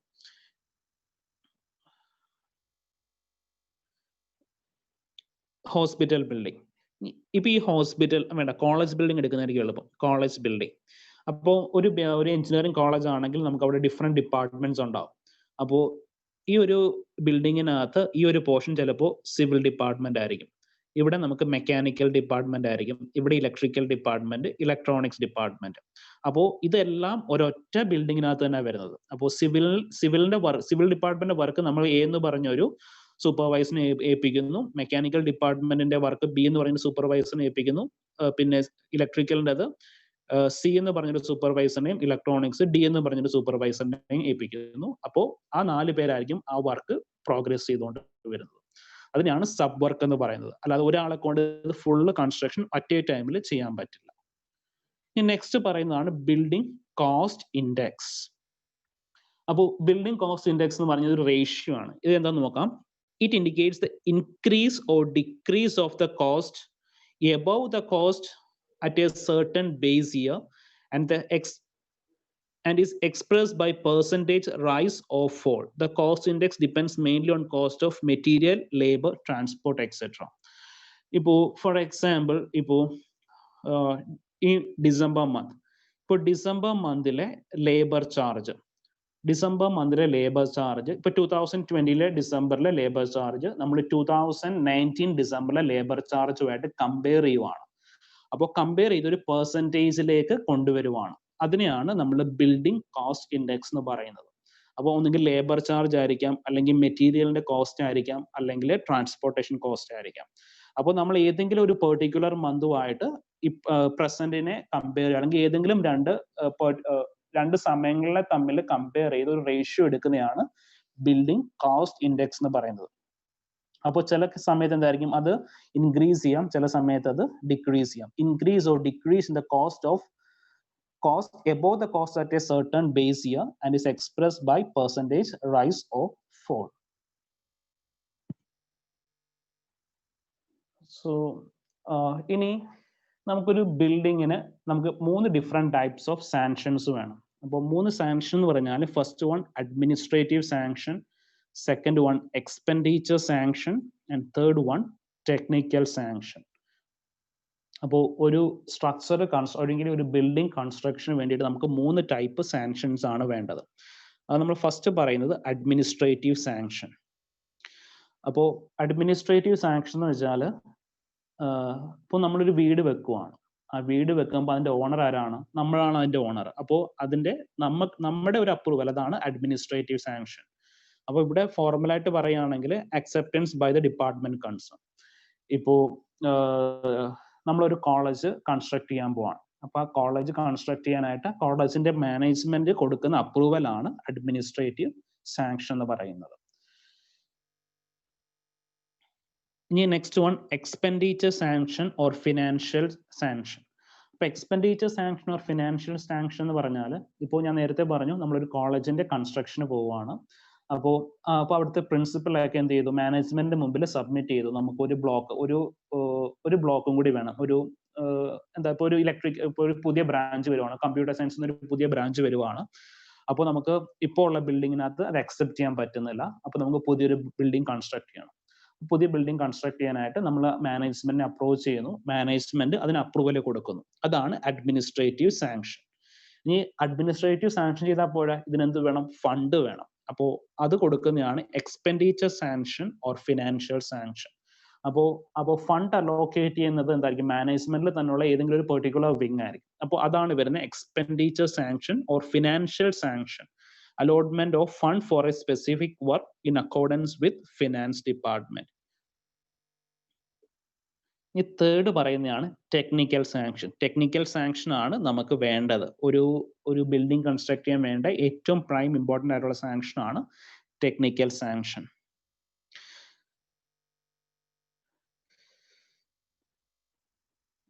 സോ ഒരു എഞ്ചിനീയറിംഗ് ഡിപ്പാർട്ട്മെന്റ് കൊടുക്കുന്ന സാങ്ഷൻ ആണ് ടെക്നിക്കൽ സാങ്ഷൻ. നമുക്ക് ആ വർക്ക് പ്രൊസീഡ് ചെയ്യാനായിട്ട് കൊടുക്കുന്ന സാങ്ഷൻ ആണ് technical sanction. Sanction of the detailed estimate, design, calculation, quantities of work, rate and cost of work by the competent authority of the engineering department. ഇപ്പോൾ ഞാൻ നേരത്തെ പറഞ്ഞ കോളേജ് കൺസ്ട്രക്ട് ചെയ്യാൻ പോവാണ്. അപ്പോൾ കോളേജ് കൺസ്ട്രക്ട് ചെയ്യാനായിട്ട് നമ്മൾ മാനേജ്മെന്റ് അപ്രോച്ച് ചെയ്തു. മാനേജ്മെന്റ് സമ്മതിച്ചു. മാനേജ്മെന്റ് സമ്മതിച്ചപ്പോൾ അതിനുള്ള ഫണ്ട് അലോക്കേറ്റ് ചെയ്തു. ഫണ്ട് അലോക്കേറ്റ് ചെയ്ത് കഴിയുമ്പോൾ എന്ത് ചെയ്യണം? അതിന് ഡീറ്റെയിൽഡ് എസ്റ്റിമേറ്റ്, അതിന്റെ പ്ലാനും സെക്ഷനും എലിവേഷനും ഒക്കെ എടുത്തു, റീഇൻഫോഴ്സ്മെന്റ് ഡീറ്റെയിലിംഗ്സ് എടുത്തു. എന്നിട്ട് എന്ത് ചെയ്യണം? ടെക്നിക്കൽ സാങ്ഷന് വേണ്ടിയിട്ട് ഒരു എഞ്ചിനീയറിംഗ് വിങ് ഉണ്ടാവും. അപ്പോൾ എഞ്ചിനീയറിംഗ് വിങ് എന്ന് പറയുമ്പോൾ നമ്മൾ യൂഷ്വലി എന്തായിരിക്കും? ഒരു കൺസൾട്ടൻസി ഒക്കെ ആയിരിക്കും അപ്രോച്ച് ചെയ്യുന്നത്. അപ്പോൾ അവരുടെ അപ്രൂവലും വേണ്ടി വരും. അതാണ് ടെക്നിക്കൽ സാങ്ഷൻ. അപ്പോൾ ഈ 3 കാര്യങ്ങൾ ഓർത്തിരിക്കുക. നമുക്ക് 3 ടൈപ്പ് സാങ്ഷൻസ് ആണ് ഉള്ളത്: administrative sanction, expenditure sanction and third one technical sanction. അന്നത്തെ ഏറ്റവും ഇമ്പോർട്ടൻ്റ് ആയിട്ട് വേണ്ട സാങ്ഷൻ ആണ് ടെക്നിക്കൽ സാങ്ഷൻ. അതുണ്ടെങ്കിൽ മാത്രമേ നമുക്ക് വർക്ക് പ്രൊസീഡ് ചെയ്യാൻ പറ്റുള്ളൂ. ഇത്രയും കാര്യങ്ങൾ ക്ലിയർ ആണോ?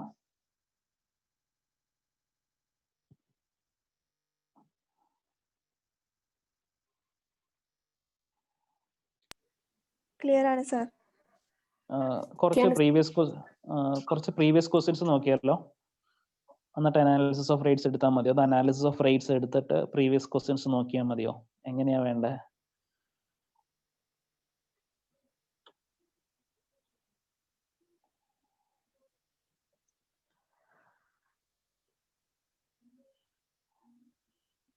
ഒന്ന് പറഞ്ഞാൽ നല്ലതായിരിക്കും.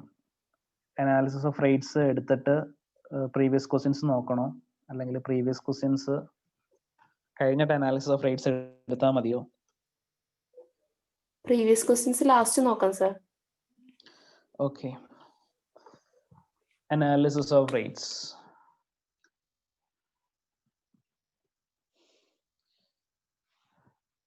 സോ ഇന്ന് നമ്മൾ സിമന്റ് കോൺക്രീറ്റ് മാത്രമേ ഡിസ്കസ് ചെയ്യുന്നുള്ളൂ. പിന്നെ പ്ലാസ്റ്ററിങ്ങും ബ്രിക്ക് വർക്കും ഒക്കെ ഉണ്ട്. അത് നമ്മൾ നാളത്തെ ക്ലാസ്സിലായിരിക്കും ഡിസ്കസ് ചെയ്യുന്നത്. അപ്പോൾ സിമന്റ് കോൺക്രീറ്റ്, അപ്പോൾ ഇത് ഒരുവിധം എല്ലാവർക്കും അറിയാമായിരിക്കും. അപ്പോൾ സിമന്റ് കോൺക്രീറ്റിന്റെ ക്വാണ്ടിറ്റി കാൽക്കുലേറ്റ് ചെയ്യാൻ പോവാണ്. അപ്പോൾ എന്താ ചെയ്യുന്നത്? നമുക്കൊരു മിക്സ് പ്രപ്പോർഷൻ ഉണ്ടാവും.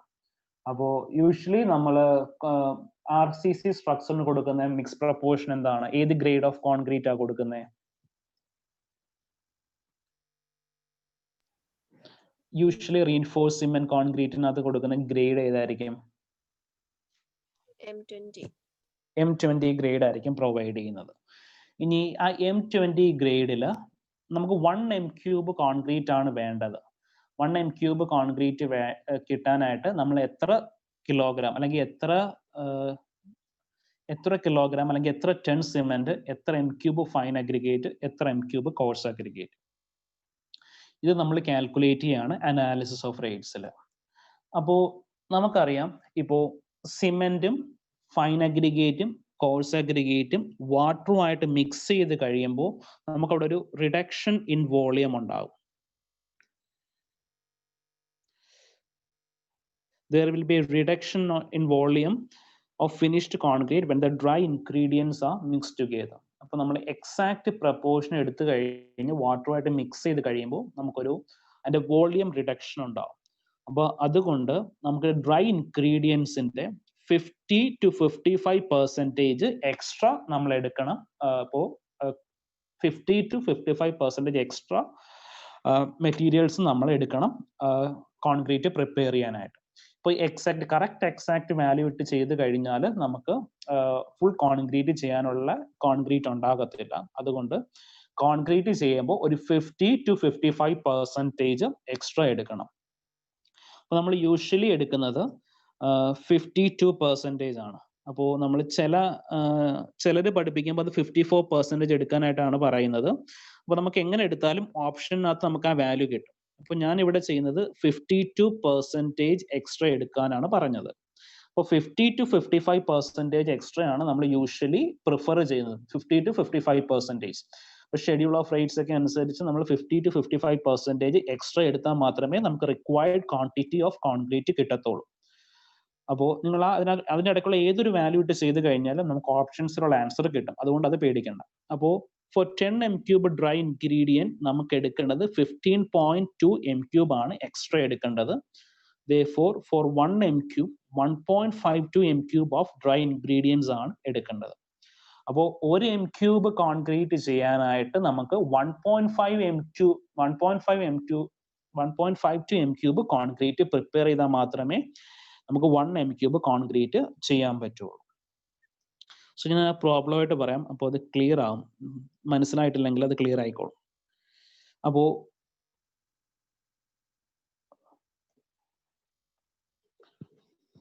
ഈ ഒരു ക്വസ്റ്റ്യൻ നോക്കിക്കോ. Find the quantity of dry ingredient required for 1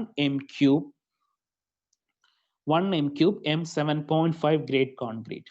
അപ്പോൾ നമുക്ക് 1 m³ ആണ് നമ്മൾ കോൺക്രീറ്റ് വേണ്ടത്. നമുക്ക് നമ്മുടെ ഗ്രേഡ് ക്വസ്റ്റ്യനിൽ പറഞ്ഞു 7.5 ഗ്രേഡ് കോൺക്രീറ്റ്. അപ്പോൾ നിങ്ങൾ എല്ലാ ഗ്രേഡിന്റെയും മിക്സ് പ്രപ്പോർഷൻ ഒന്ന് പഠിച്ചു വെച്ചിരിക്കുക. അപ്പോൾ M7.5 ഗ്രേഡിന്റെ മിക്സ് പ്രപ്പോർഷൻ ആണ് 1:4:8 എന്ന് പറഞ്ഞ മിക്സ് പ്രപ്പോർഷൻ. 1:4:8. ഇനി നമ്മുടെ അതിന്റെ പ്രൊസീജിയർ എന്ന് വെച്ചാൽ നമ്മൾ അതിന്റെ സം ഓഫ് പാർട്സ് എല്ലാം കൂടി ആഡ് ചെയ്യും. സം ഓഫ് പാർട്സിന്റെ മിക്സ് റേഷ്യോ എല്ലാം കൂടി ആഡ് ചെയ്യുന്നു. 1 + 4 + 8 = 13. ഇനി ക്വാണ്ടിറ്റി ഓഫ് സിമെന്റ്. അപ്പൊ ക്വാണ്ടിറ്റി ഓഫ് സിമെന്റ് എന്ന് വെച്ചാൽ എന്താണ്? നമ്മുടെ സിമെന്റിന്റെ മിക്സ് പ്രപ്പോർഷൻ 1:4:8 എന്ന് വെച്ചാൽ എന്താ? 1 part of cement, 4 part of fine aggregate and 8 part of coarse aggregate. So 1 part of cement, 4 part of fine aggregate and 8 parts of coarse aggregate. ഇനി quantity of cement calculate ചെയ്യാനായിട്ട് സിമെന്റിന്റെ എത്ര പാർട്ടാണ് ഉള്ളത്? 1 part ആണുള്ളത്. 1 divided by total parts എത്രയാണ്? 1 divided by 13. ഇനി നമുക്ക് 1 divided by 13 എടുത്താൽ കിട്ടില്ല. നമുക്ക് 1 m³ പ്രിപ്പയർ ചെയ്യാൻ നമുക്ക് എക്സ്ട്രാ എന്ത് വേണം? 1.52 എടുത്തേ പറ്റുള്ളൂ. അപ്പോൾ 1/13 into 1.52 = 0.117 m³. അപ്പോൾ 1.52 മൾട്ടിപ്ലൈ ചെയ്യാൻ കാര്യം എന്താണ്? നമുക്ക് 1/13 പാർട്സ് ആണ് സിമെന്റ് ഉള്ളത്. പക്ഷെ 1/13 എടുത്താൽ നമുക്ക് റിക്വയർഡ് ക്വാണ്ടിറ്റി കിട്ടില്ല. ബിക്കോസ് വെൻ ഡ്രൈ വോളിയം, അപ്പോൾ സിമെന്റും ഫൈൻ അഗ്രിഗേറ്റും കോഴ്സ് അഗ്രിഗേറ്റും വാട്ടറുമായിട്ട് മിക്സ് ചെയ്യുമ്പോൾ there will be A reduction in volume. അതുകൊണ്ട് എന്ത് ചെയ്യുന്നു? നമ്മൾ ഒരു എക്സ്ട്രാ 52%, ഞാൻ എടുത്തേക്കുന്നത് 52% എക്സ്ട്രാ ആണ്. അപ്പോൾ ഇൻറ്റു 52% എക്സ്ട്രാ എന്ന് പറയുമ്പോൾ 1.52 ആയിട്ട് മൾട്ടിപ്ലൈ ചെയ്തു. അപ്പോൾ നമുക്ക് കിട്ടിയത് 0.117 m³. അപ്പോൾ നമ്മൾ സിമെന്റിന്റെ ക്വാണ്ടിറ്റി നമ്മൾ മീറ്റർ ക്യൂബിലല്ല പറയുന്നത്, ടൺസിലാണ് പറയുന്നത്. അപ്പോൾ മീറ്റർ ക്യൂബിൽ നിന്ന് ടൺസിലേക്ക് കൺവേർട്ട് ചെയ്യാനായിട്ട് നമ്മൾ ഡെൻസിറ്റി ഓഫ് സിമെന്റുമായിട്ട് മൾട്ടിപ്ലൈ ചെയ്തു. Density of cement 1440 kilogram per metre cube. 1440 kilogram per metre cube. അപ്പോൾ 0.117 into 1440 = 168.37 kilograms. എന്നിട്ട് എന്ത് ചെയ്തു? അതിനെ ടൺസിലേക്ക് കൺവേർട്ട് ചെയ്ത് എഴുതി 0.17 tons. ഇനി ക്വാണ്ടിറ്റി ഓഫ് ഫൈൻ അഗ്രിഗേറ്റ് ഇതേ കണക്കിന് കാൽക്കുലേറ്റ് ചെയ്യാണ്. ഫൈൻ അഗ്രിഗേറ്റ് എത്രയാണ്? 4 parts of fine aggregate. 4 divided by 13 into 1.52, അതായത് 52% എക്സ്ട്രാ = 0.47 m³. ഈ ക്വാണ്ടിറ്റി ഓഫ് കോഴ്സ് അഗ്രിഗേറ്റ് എന്ന് പറഞ്ഞാൽ 8 parts ആണ് കോഴ്സ് അഗ്രിഗേറ്റിന്റെ part, divided by sum of part 13 into 1.52 = 0.94 m³. പറഞ്ഞത് മനസ്സിലായോ?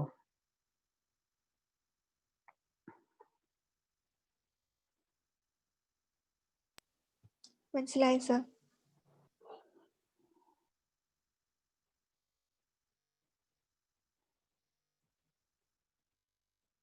ഇതൊന്ന് സോൾവ് ചെയ്ത് പറയാമോ? Work out the quantity of given materials required for 1:1.5:3 mix proportion. സിമെന്റിന്റെയും ഫൈൻ അഗ്രിഗേറ്റിന്റെയും കോഴ്സ് അഗ്രിഗേറ്റിന്റെയും ക്വാണ്ടിറ്റി 1:1.5:3. സ്റ്റെപ്പ് വേണമെങ്കിൽ ഒന്നുകൂടി കാണിച്ചു തരാം. സോൾവ് ചെയ്ത ആൻസർ പറയാമോ? Mix proportion 1:1.5:3.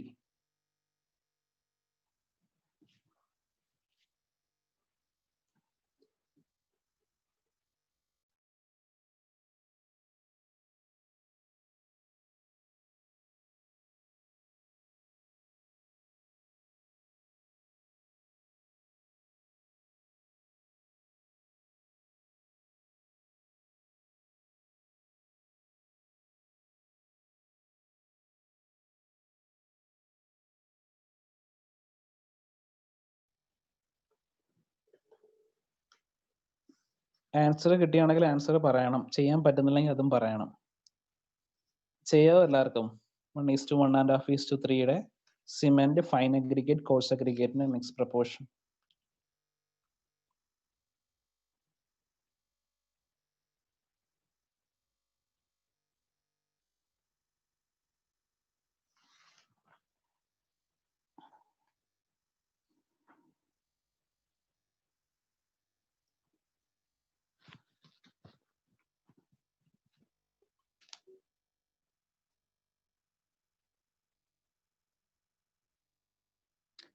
ചെയ്യുന്നുണ്ടോ എല്ലാവരും?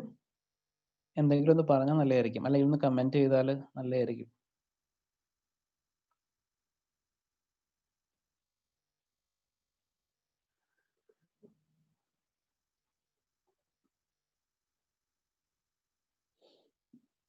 സിമെന്റിന്റെ ക്വാണ്ടിറ്റി നമ്മൾ ടൺസിലാണ് പറയുന്നത്. അപ്പൊ ആൻസർ ടൺസിലൊന്ന് ആക്കി അയച്ചേ.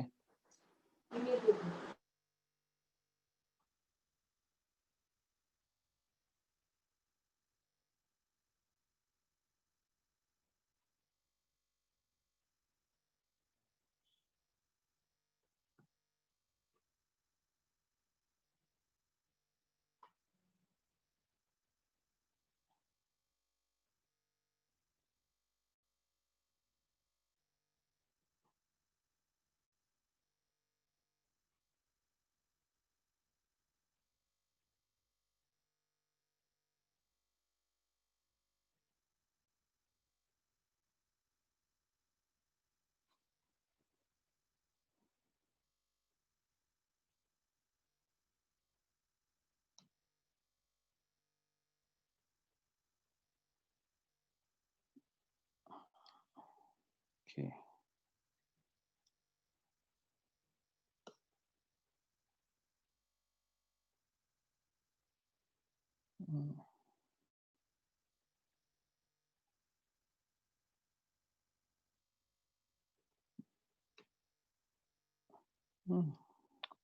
ആൻസേഴ്സ് വന്നതെല്ലാം ശരിയാണ്.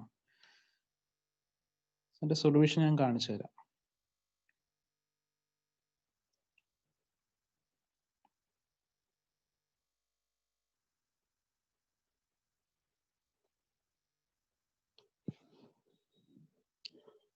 എല്ലാവർക്കും ഈ ആൻസേഴ്സ് തന്നെയല്ലേ കിട്ടിയത്? 0.4 tons, fine aggregate 0.41 meter cube, coarse aggregate 0.83 meter cube.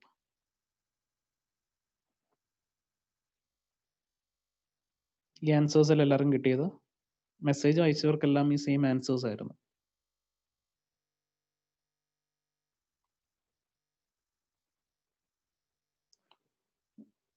അടുത്ത സ്ലൈഡിലേക്ക് പോകാമോ? ഓക്കെ ആണോ എല്ലാവരും? പോകാം sir.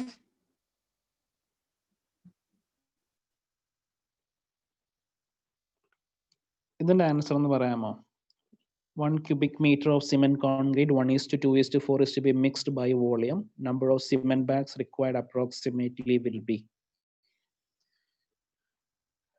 Number of cement bags.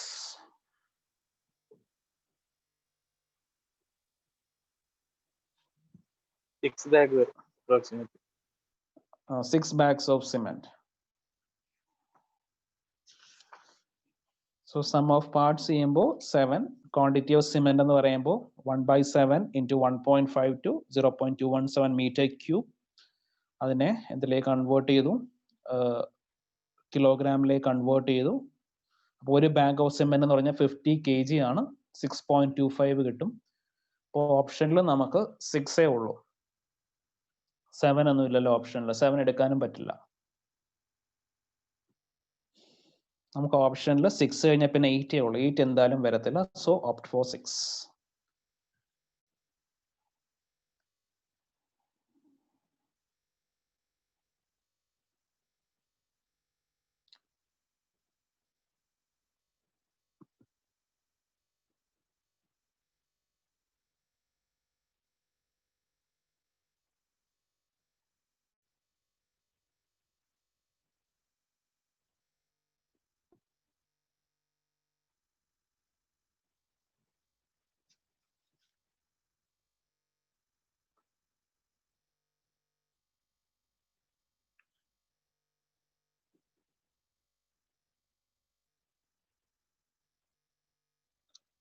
So ഇനി കുറച്ച് പ്രീവിയസ് ഇയർ ക്വസ്റ്റ്യൻസ് ആണ്.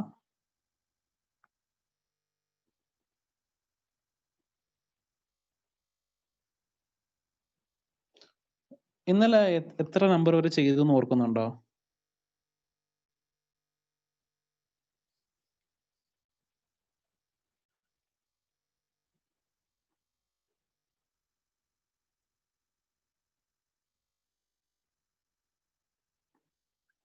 സോ നമുക്ക് 29 മുതൽ നോക്കാം. സോ ആൻസർ പറയാമോ? The fresh detailed estimate of additional work in addition to the original one. Supplementary estimate. Supplementary estimate. So supplementary estimate ആണ് answer 29. The most reliable estimate. Detailed estimate. Option D. The essential requirements to be prepared for a good estimate.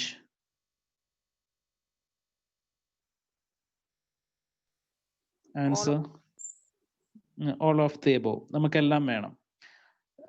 Dimensions വേണം, detailed specifications വേണം, schedule of rates വേണം. All of the above.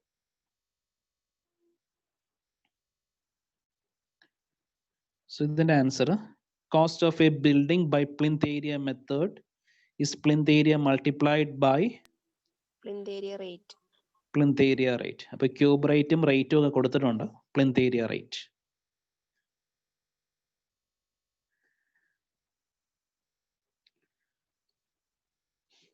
So answer, salaries of supervisors, chowkidars, etc. are paid from work charge establishment, contingencies, TNP charges, labor charges. Work charge establishment. Work charge establishments. The printed book given the rate of each item in estimate and costing. The printed book given the rate of each item in estimate and costing.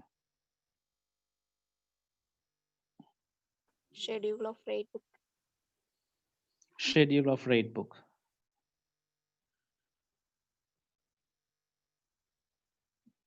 The payments to contractor is given to the basis of rate book, schedule of rate book, M book, data book.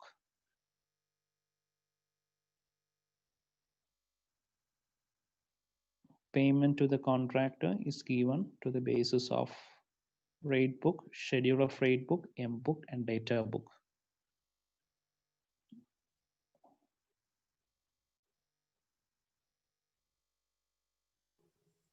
Data book answer. ഇല്ല, M book, measurement book. M book ആണ് answer. നമുക്ക് ഒരു measurement book ഉണ്ടാവും. ആ measurement ബുക്കിനകത്താണ് കോൺട്രാക്ടിന് കൊടുക്കുന്നത്, ബില്ലൊക്കെ കൊടുക്കുന്നത്. അതിനകത്താണ് ഏറ്റവും കൂടുതൽ തിരിമറിയൊക്കെ ചെയ്യുന്നത് ആൾക്കാർ. Measurement book.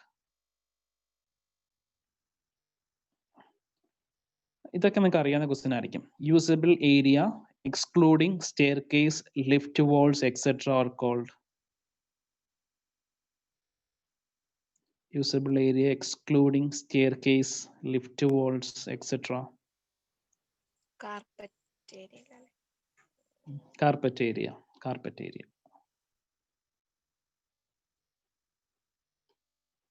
The item does not include in plinth area. Veranda, courtyard, wall thickness, room area. It does not include in plinth area. പറഞ്ഞോ. courtyard, കോർട്ട്യാർഡ് പ്ലിന്ത് ഏരിയയിൽ വരത്തില്ല. So 38, the built up covered area of a building measured at the floor level of any story. plinth area, Plinth area. ഇനി circulation area എന്താന്ന് പഠിച്ചിട്ടുണ്ടോ? Circulation area നിങ്ങൾക്ക് അറിയാമോ? അറിയാമെങ്കിൽ ഞാൻ അടുത്ത ക്വസ്റ്റ്യൻ എടുക്കാം, അറിയത്തില്ലെങ്കിൽ ഒന്ന് പറയാമായിരുന്നു. പറയുന്നു സർ. Circulation area. ഇപ്പൊ നമുക്കൊരു ബിൽഡിങ്ങിനകത്ത് നമുക്ക് മൂവ്മെന്റ്സ്, ആൾക്കാർ അങ്ങോട്ടും ഇങ്ങോട്ടും നടക്കാനായിട്ട് യൂസ് ചെയ്യുന്ന ഏരിയ ആണ് സർക്കുലേഷൻ ഏരിയ എന്ന് പറയുന്നത്. Movement of persons. അപ്പോ മൂവ്മെന്റ്സ് പോസിബിൾ ആയ എവിടെയാണ്? Passages, staircases, lift etcetera. ആ ഒരു ഏരിയക്ക് പറയുന്നതാണ് സർക്കുലേഷൻ ഏരിയ എന്നുള്ളത്. Floor area which is use for movement of persons. ഇനി നമുക്ക് ഹൊറിസോണ്ടൽ സർക്കുലേഷൻ ഏരിയ ഉണ്ട്, വെർട്ടിക്കൽ സർക്കുലേഷൻ ഏരിയ ഉണ്ട്. ഹൊറിസോണ്ടൽ സർക്കുലേഷൻ ഏരിയ വെച്ചാൽ പാസേജസും വെരാന്ത, കോറിഡോർ, അതൊക്കെയാണ് ഹൊറിസോണ്ടൽ സർക്കുലേഷൻ ഏരിയ എന്ന് പറയുന്നത്. അപ്പോൾ horizontal circulation area 10 to 15% of plinth area. Horizontal circulation area 10 to 15% of plinth area. Vertical circulation area വെച്ചാൽ നമുക്ക് ഒരു ഫ്ലോറിൽ നിന്ന് അടുത്ത ഫ്ലോറിലേക്ക് പോകാൻ ഉള്ള സ്പേസ് ആണ് vertical circulation area. 4 to 5% of plinth area. Example stair case, lift, ramp etcetera. അപ്പോൾ രണ്ട് ടൈപ്പ് സർക്കുലേഷൻ ഏരിയ ഉണ്ട്, horizontal circulation area and vertical circulation area. അപ്പോൾ horizontal area 10 to 15%, vertical 4 to 5% of plinth area. So ഇതിന്റെ answer പറയാമോ?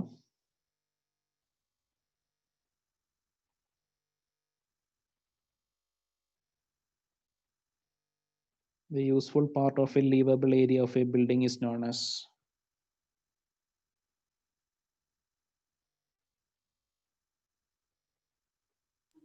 carpet area അല്ലേ sir? Carpet area. Carpet area. ഇനി അതിനകത്ത് ഈ രണ്ട് കാര്യങ്ങളും കൂടെ ഓർത്തിരിക്കുക. റെസിഡൻഷ്യൽ ബിൽഡിങ്ങിനകത്ത് 50 to 60% കാർപ്പറ്റ് ഏരിയ ആയിരിക്കണം. പബ്ലിക് ബിൽഡിങ്സിൽ 60 to 70% ഓഫ് പ്ലിന്ത് ഏരിയ. അപ്പോൾ കാർപ്പറ്റ് ഏരിയ എന്ന് വെച്ചാൽ നമുക്ക് യൂസ് ചെയ്യാൻ പറ്റുന്ന ഏരിയ, ഒരു ബിൽഡിങ്ങിനകത്ത് യൂസ് ചെയ്യാൻ പറ്റുന്ന ഏരിയാസ് ആണ് കാർപ്പറ്റ് ഏരിയ എന്ന് പറയുന്നത്. അപ്പോൾ റെസിഡൻഷ്യൽ ബിൽഡിങ്ങിനകത്ത് 50 to 60% of plinth area, public ബിൽഡിങ്സിൽ 60 to 70% ഓഫ് പ്ലിന്ത് ഏരിയ. ഇനി ഫ്ലോർ ഏരിയ എന്ന് വെച്ചാൽ the total area of floor between walls. അപ്പോൾ നമുക്ക് എല്ലാ ഫ്ലോറിന്റെയും കൂടി ഏരിയാസ്. ഇനി അതിനകത്തും sill of the doors are not included in floor area. അതും കൂടെ ഓർത്തിരുന്നോണം. ഡോർ സില്ലൊന്നും ഫ്ലോർ ഏരിയക്കകത്ത് ഇൻക്ലൂഡ് ചെയ്യില്ല. അതും കൂടെ ഒന്ന് ഓർത്തിരുന്നോണം. ചിലപ്പോൾ നമുക്ക് ഓപ്ഷൻ അത് കയറി വരും, ഏത് പോർഷൻസ് ആണ് സിൽ ഏരിയക്കകത്ത് വരാത്തതെന്നൊക്കെ പറഞ്ഞു വരും. ഇതിന് ആൻസർ പറയാമോ? Revised estimate is prepared when the sanctioned estimate exceeds. Revised estimate is prepared exceed 5%.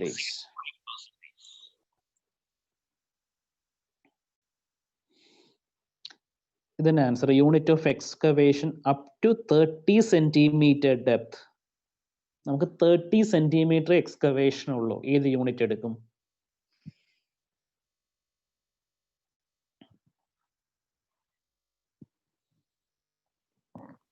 നിങ്ങൾക്ക് പറഞ്ഞു തന്നില്ല. എത്ര ഏതാ പറഞ്ഞേ? എം ക്യൂബ് എടുക്കില്ല. നമുക്ക് 30 സെന്റിമീറ്ററേ ഉള്ളൂ. അതുകൊണ്ട് ഓപ്ഷൻ എ മീറ്റർ സ്ക്വയർ ആണ് എടുക്കുന്നത്. ഓർത്തിരുന്നോണം, unit of excavation up to 30 centimeter depth ആണെങ്കിൽ മീറ്റർ സ്ക്വയർ ആണ്. Option A meter square. നമുക്ക് ഡെപ്ത് കുറവല്ലേ, അതുകൊണ്ടാണ് മീറ്റർ സ്ക്വയർ എടുക്കുന്നത്. Unit of steel truss work kilogram, quintal. അപ്പൊ യൂണിറ്റ് ഓഫ് സ്റ്റീല് നമുക്ക് കിൻഡലിലാണ് എഴുതുന്നത്. കിൻഡൽ. ഇതിന്റെ ആൻസർ അറിയാമോ? The floor area include the area of balcony up to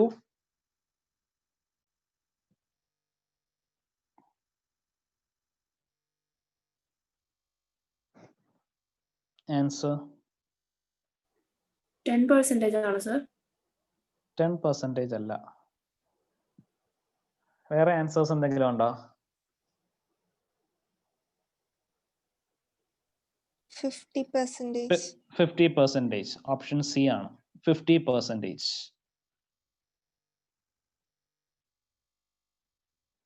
ഇതിന്റെ ആൻസർ അറിയാമോ? The volume measurement is correct to the nearest.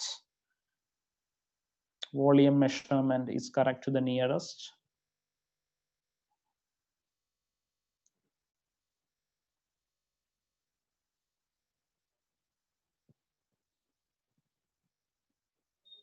എന്തെങ്കിലും options പറഞ്ഞോ? Option A. Option A 0.01 meter cube ആണ് answer. The volume measurement is correct to the nearest 0.01 meter cube.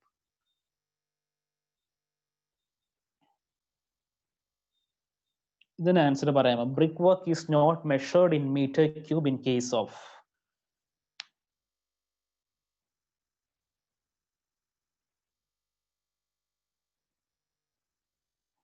Options വെച്ച് നിങ്ങൾക്ക് answer പറയാൻ പറ്റും.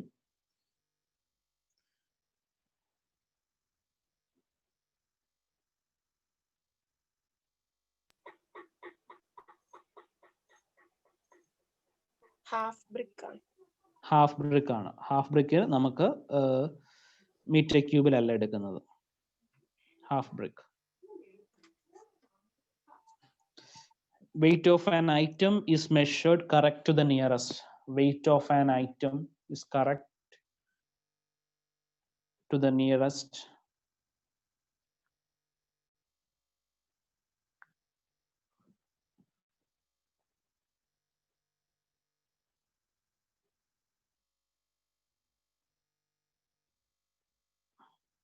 ഒരു ഓപ്ഷൻ നോക്കി പറഞ്ഞേ. 0.25, 0.5, 1 kilogram and 5 kilogram.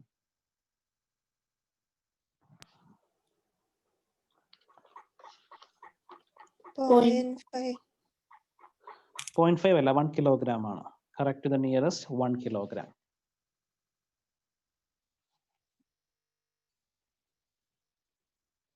ഇതിന് ആൻസർ എന്ന് പറഞ്ഞേ. നമ്മൾ ഇന്ന് പറഞ്ഞ അവിടെ ടോട്ടൽ എസ്റ്റിമേറ്റഡ് കോസ്റ്റ് 8%.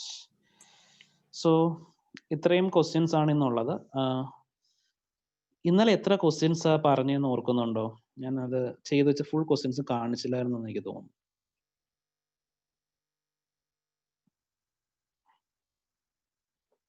ഇതൊക്കെ ഇന്നലെ കാണിച്ച ക്വസ്റ്റ്യൻസ് അല്ലേ? Which lime is commonly use for white wash?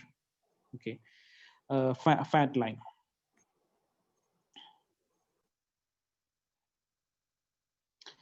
ഈ ക്വസ്റ്റ്യൻ ഇന്നലെ പറഞ്ഞാണോ? For stone masonry and brick masonry, no deduction is made for opening up to 0.1 meter square. ഇനി ഇത് PSC എക്സാമിന് ചോദിച്ച സമയത്താണെങ്കിൽ ഈ സ്റ്റോൺ മേസണറിന്നും ബ്രിക്ക് മേസണറിന്നും ഓപ്ഷൻ ഉണ്ടായില്ല. For no deduction is made for opening up to എന്നും പറഞ്ഞിട്ടാണ് PSC എക്സാമിന് ക്വസ്റ്റ്യൻ ചോദിച്ചത്. അപ്പൊ അങ്ങനെ ചോദിച്ചാൽ 0.1 meter square ആണ്. പിന്നെ for stone masonry, brick masonry, no deduction is made for opening up to 0.1 meter square. അത് ഓർത്തിരുന്നോണം. PSC ക്വസ്റ്റ്യൻ ചോദിച്ചപ്പോൾ no deduction is made for opening up to എന്ന് മാത്രമേ ക്വസ്റ്റ്യൻ ഉണ്ടായുള്ളൂ. ഹുക്കിന്റെ ഒക്കെ ഇന്നലെ പറഞ്ഞ ക്വസ്റ്റ്യൻസ് ആണ്.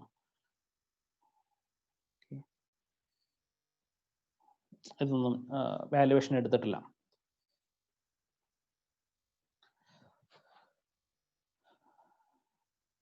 So unit of earthwork excavation 10 meter cube. അപ്പോൾ നമ്മൾ നേരത്തെ ക്വസ്റ്റിനകത്ത് മീറ്റർ സ്ക്വയർ എടുക്കാൻ കാര്യം എന്തായിരുന്നു? എർത്ത് എക്സ്കവേഷന്റെ ഡെപ്ത് കുറവായിരുന്നു, അതുകൊണ്ടാണ് നമ്മൾ മീറ്റർ സ്ക്വയറിൽ എടുത്തത്. അപ്പോൾ സാധാരണ എർത്ത് എക്സ്കവേഷന്റെ യൂണിറ്റ് എന്ന് പറയുന്നത് 10 meter cube ആയിരിക്കും. അപ്പോൾ അതൊക്കെ ഒന്ന് ഓർത്ത് വെച്ചോണം. നമുക്ക് പെട്ടെന്ന് ഓപ്ഷനിൽ വരുമ്പോൾ നമ്മൾ അറിയാതെ തന്നെ മാറി ബബിൾ ചെയ്തു പോകും. അപ്പോൾ ഇങ്ങനെയുള്ള ടേംസ് ഒക്കെ ഓർത്തിരുന്നോണം. Unit of earth excavation 10 meter cube ആണ്. അപ്പോൾ 30 centimeter ഡെപ്ത് വരെയുള്ള എർത്ത് എക്സ്കവേഷൻ ആണെങ്കിൽ അത് മീറ്റർ സ്ക്വയറിൽ വേണം വാല്യൂ എടുക്കാനായിട്ട്. സ്റ്റാൻഡേർഡ് യൂണിറ്റ് ഓഫ് ഐറ്റംസ് ഒക്കെ ഞാൻ പറഞ്ഞായിരുന്നു. സോ ഇത്രയും കാര്യങ്ങളാണ് ഇന്ന് പറയാനുള്ളത്. എന്തെങ്കിലും ഡൗട്ട്സ് ഉണ്ടോ ഇന്ന് ഡിസ്കസ് ചെയ്തതിനകത്ത്? എന്തെങ്കിലും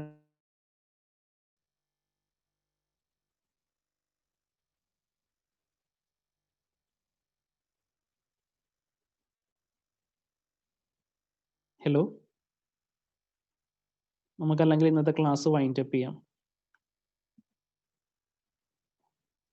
നിങ്ങൾക്ക് കേൾക്കാൻ പറ്റുന്നില്ലേ? ഹലോ, കേൾക്കാം സാർ. ഡൗട്ട്സ് എന്തെങ്കിലും ഉണ്ടോ? ഇല്ല സർ. ഓക്കെ, നിങ്ങൾക്ക് ഏതെങ്കിലും ടോപ്പിക് എക്സ്ട്രാ ആയിട്ട് വേണോ, അങ്ങനെ എന്തെങ്കിലും ഉണ്ടോ? അപ്പോൾ നാളത്തെ ക്ലാസ്സിൽ അനാലിസിസ് ഓഫ് റേറ്റ്സിന്റെ ബാക്കി കുറച്ച് പോർഷൻസും കൂടെ ഉണ്ട്. ബ്രിക്ക് വർക്ക്, സ്റ്റോൺ മേസണറി അങ്ങനെ കുറച്ച് പ്രോബ്ലംസ് ഒക്കെ ഉണ്ട്. പിന്നെ വാല്യുവേഷൻ. അപ്പോൾ അതായിരിക്കും വാല്യുവേഷൻ നമ്മൾ നാളെ സ്റ്റാർട്ട് ചെയ്യും.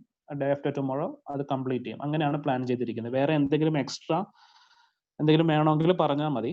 അത് ടോപ്പിക്സ് കംപ്ലീറ്റ് ചെയ്യുമ്പോൾ എന്തെങ്കിലും എക്സ്ട്രാ വേണമെങ്കിൽ പറഞ്ഞ് ഞാൻ റെക്കോർഡായിട്ട് ചെയ്തു തരാം. അപ്പോൾ വേറെ എക്സ്ട്രാ ഒന്നുമില്ല. Thank you and you may leave. Doubts എന്തെങ്കിലും ഉണ്ടെങ്കിൽ ചോദിക്കാം, ബാക്കിയുള്ളവർക്ക് ലീവ് ചെയ്യാം.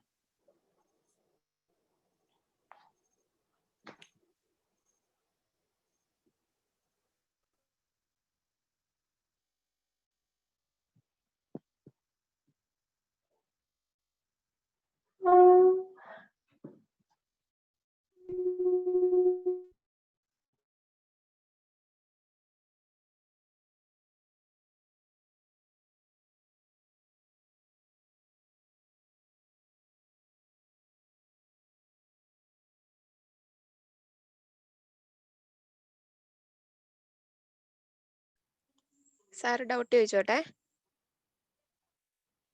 ഹലോ, ചിത്ര പറഞ്ഞോ. മൈക്ക് അൺമ്യൂട്ട് ചെയ്തേക്കുമായിരുന്നു. Okay sir. നമ്മൾ ഈ പ്രോബ്ലം ചെയ്തില്ല ഇന്ന്. ആ പ്രോബ്ലം ചെയ്യുമ്പോൾ നമ്മൾ ആ സം എടുക്കുമ്പോഴേ, അപ്പൊ 1:8 ആണെങ്കിൽ സം എടുക്കുമ്പോ അതിന്റെ സം എടുക്കുവാണോ ചെയ്യേണ്ടത്, അതോ ഇപ്പൊ ഈ ഓരോ പോയിന്റിന്റെ അകത്തല്ലേ ഓരോന്ന് ഓക്യുപ്പൈ ചെയ്യുന്നത്? അങ്ങനെ ഞാനൊരു പ്രോബ്ലം ചെയ്ത് കണ്ടു, അതുകൊണ്ട് ചോദിച്ചതാ. അങ്ങനെ നമുക്ക് വേറൊരു മെത്തേഡിലും ചെയ്യും. എനിക്ക് തോന്നാ എളുപ്പമാണ്, അതുകൊണ്ടാണ് ഇങ്ങനെ ചെയ്യിപ്പിച്ചത്. നമുക്ക് വേറെ മെത്തേഡും കൂടെ ഉണ്ട്. ഇപ്പൊ 2 മെത്തേഡും കൂടി പറഞ്ഞ് നിങ്ങളെ കൺഫ്യൂഷൻ ആക്കണം വിചാരിച്ചു. എനിക്ക് ഇതാ എളുപ്പം തോന്നുന്നു. ആൻസർ സെയിം ആയിട്ട് കിട്ടും അല്ലേ? ആൻസർ സെയിം ആയിരിക്കും. ചിലപ്പോൾ ഒരു 1-2 ചെറിയ വേരിയേഷൻസ് വരും. നമുക്ക് ഓപ്ഷൻസിനകത്ത് ഒന്ന് കറക്റ്റ് ആയിട്ട് നമുക്ക് ബബിൾ ചെയ്യാൻ പറ്റും. Okay sir. ഇപ്പൊ നമ്മൾ നമുക്ക് ചോദിക്കുന്നത് നമ്പർ ഓഫ് ബാക്സ് ആയിരിക്കും, അല്ലെങ്കിൽ ടെൻസിലോട്ടായിരിക്കും ചോദിക്കുന്നത്. അത് നമുക്ക് കറക്റ്റ് ആയിട്ട് തന്നെ വരും. ചെറിയൊരു വേരിയേഷൻ ഉണ്ടാകത്തുള്ളൂ, ഓപ്ഷൻ കറക്റ്റ് ആയിരിക്കും. Okay sir. വേറൊരു മെത്തേഡ് ഉണ്ട്, അത് ഞാൻ പഠിപ്പിക്കാഞ്ഞാ. അതെല്ലേ? ശരി സർ, താങ്ക് യു സർ.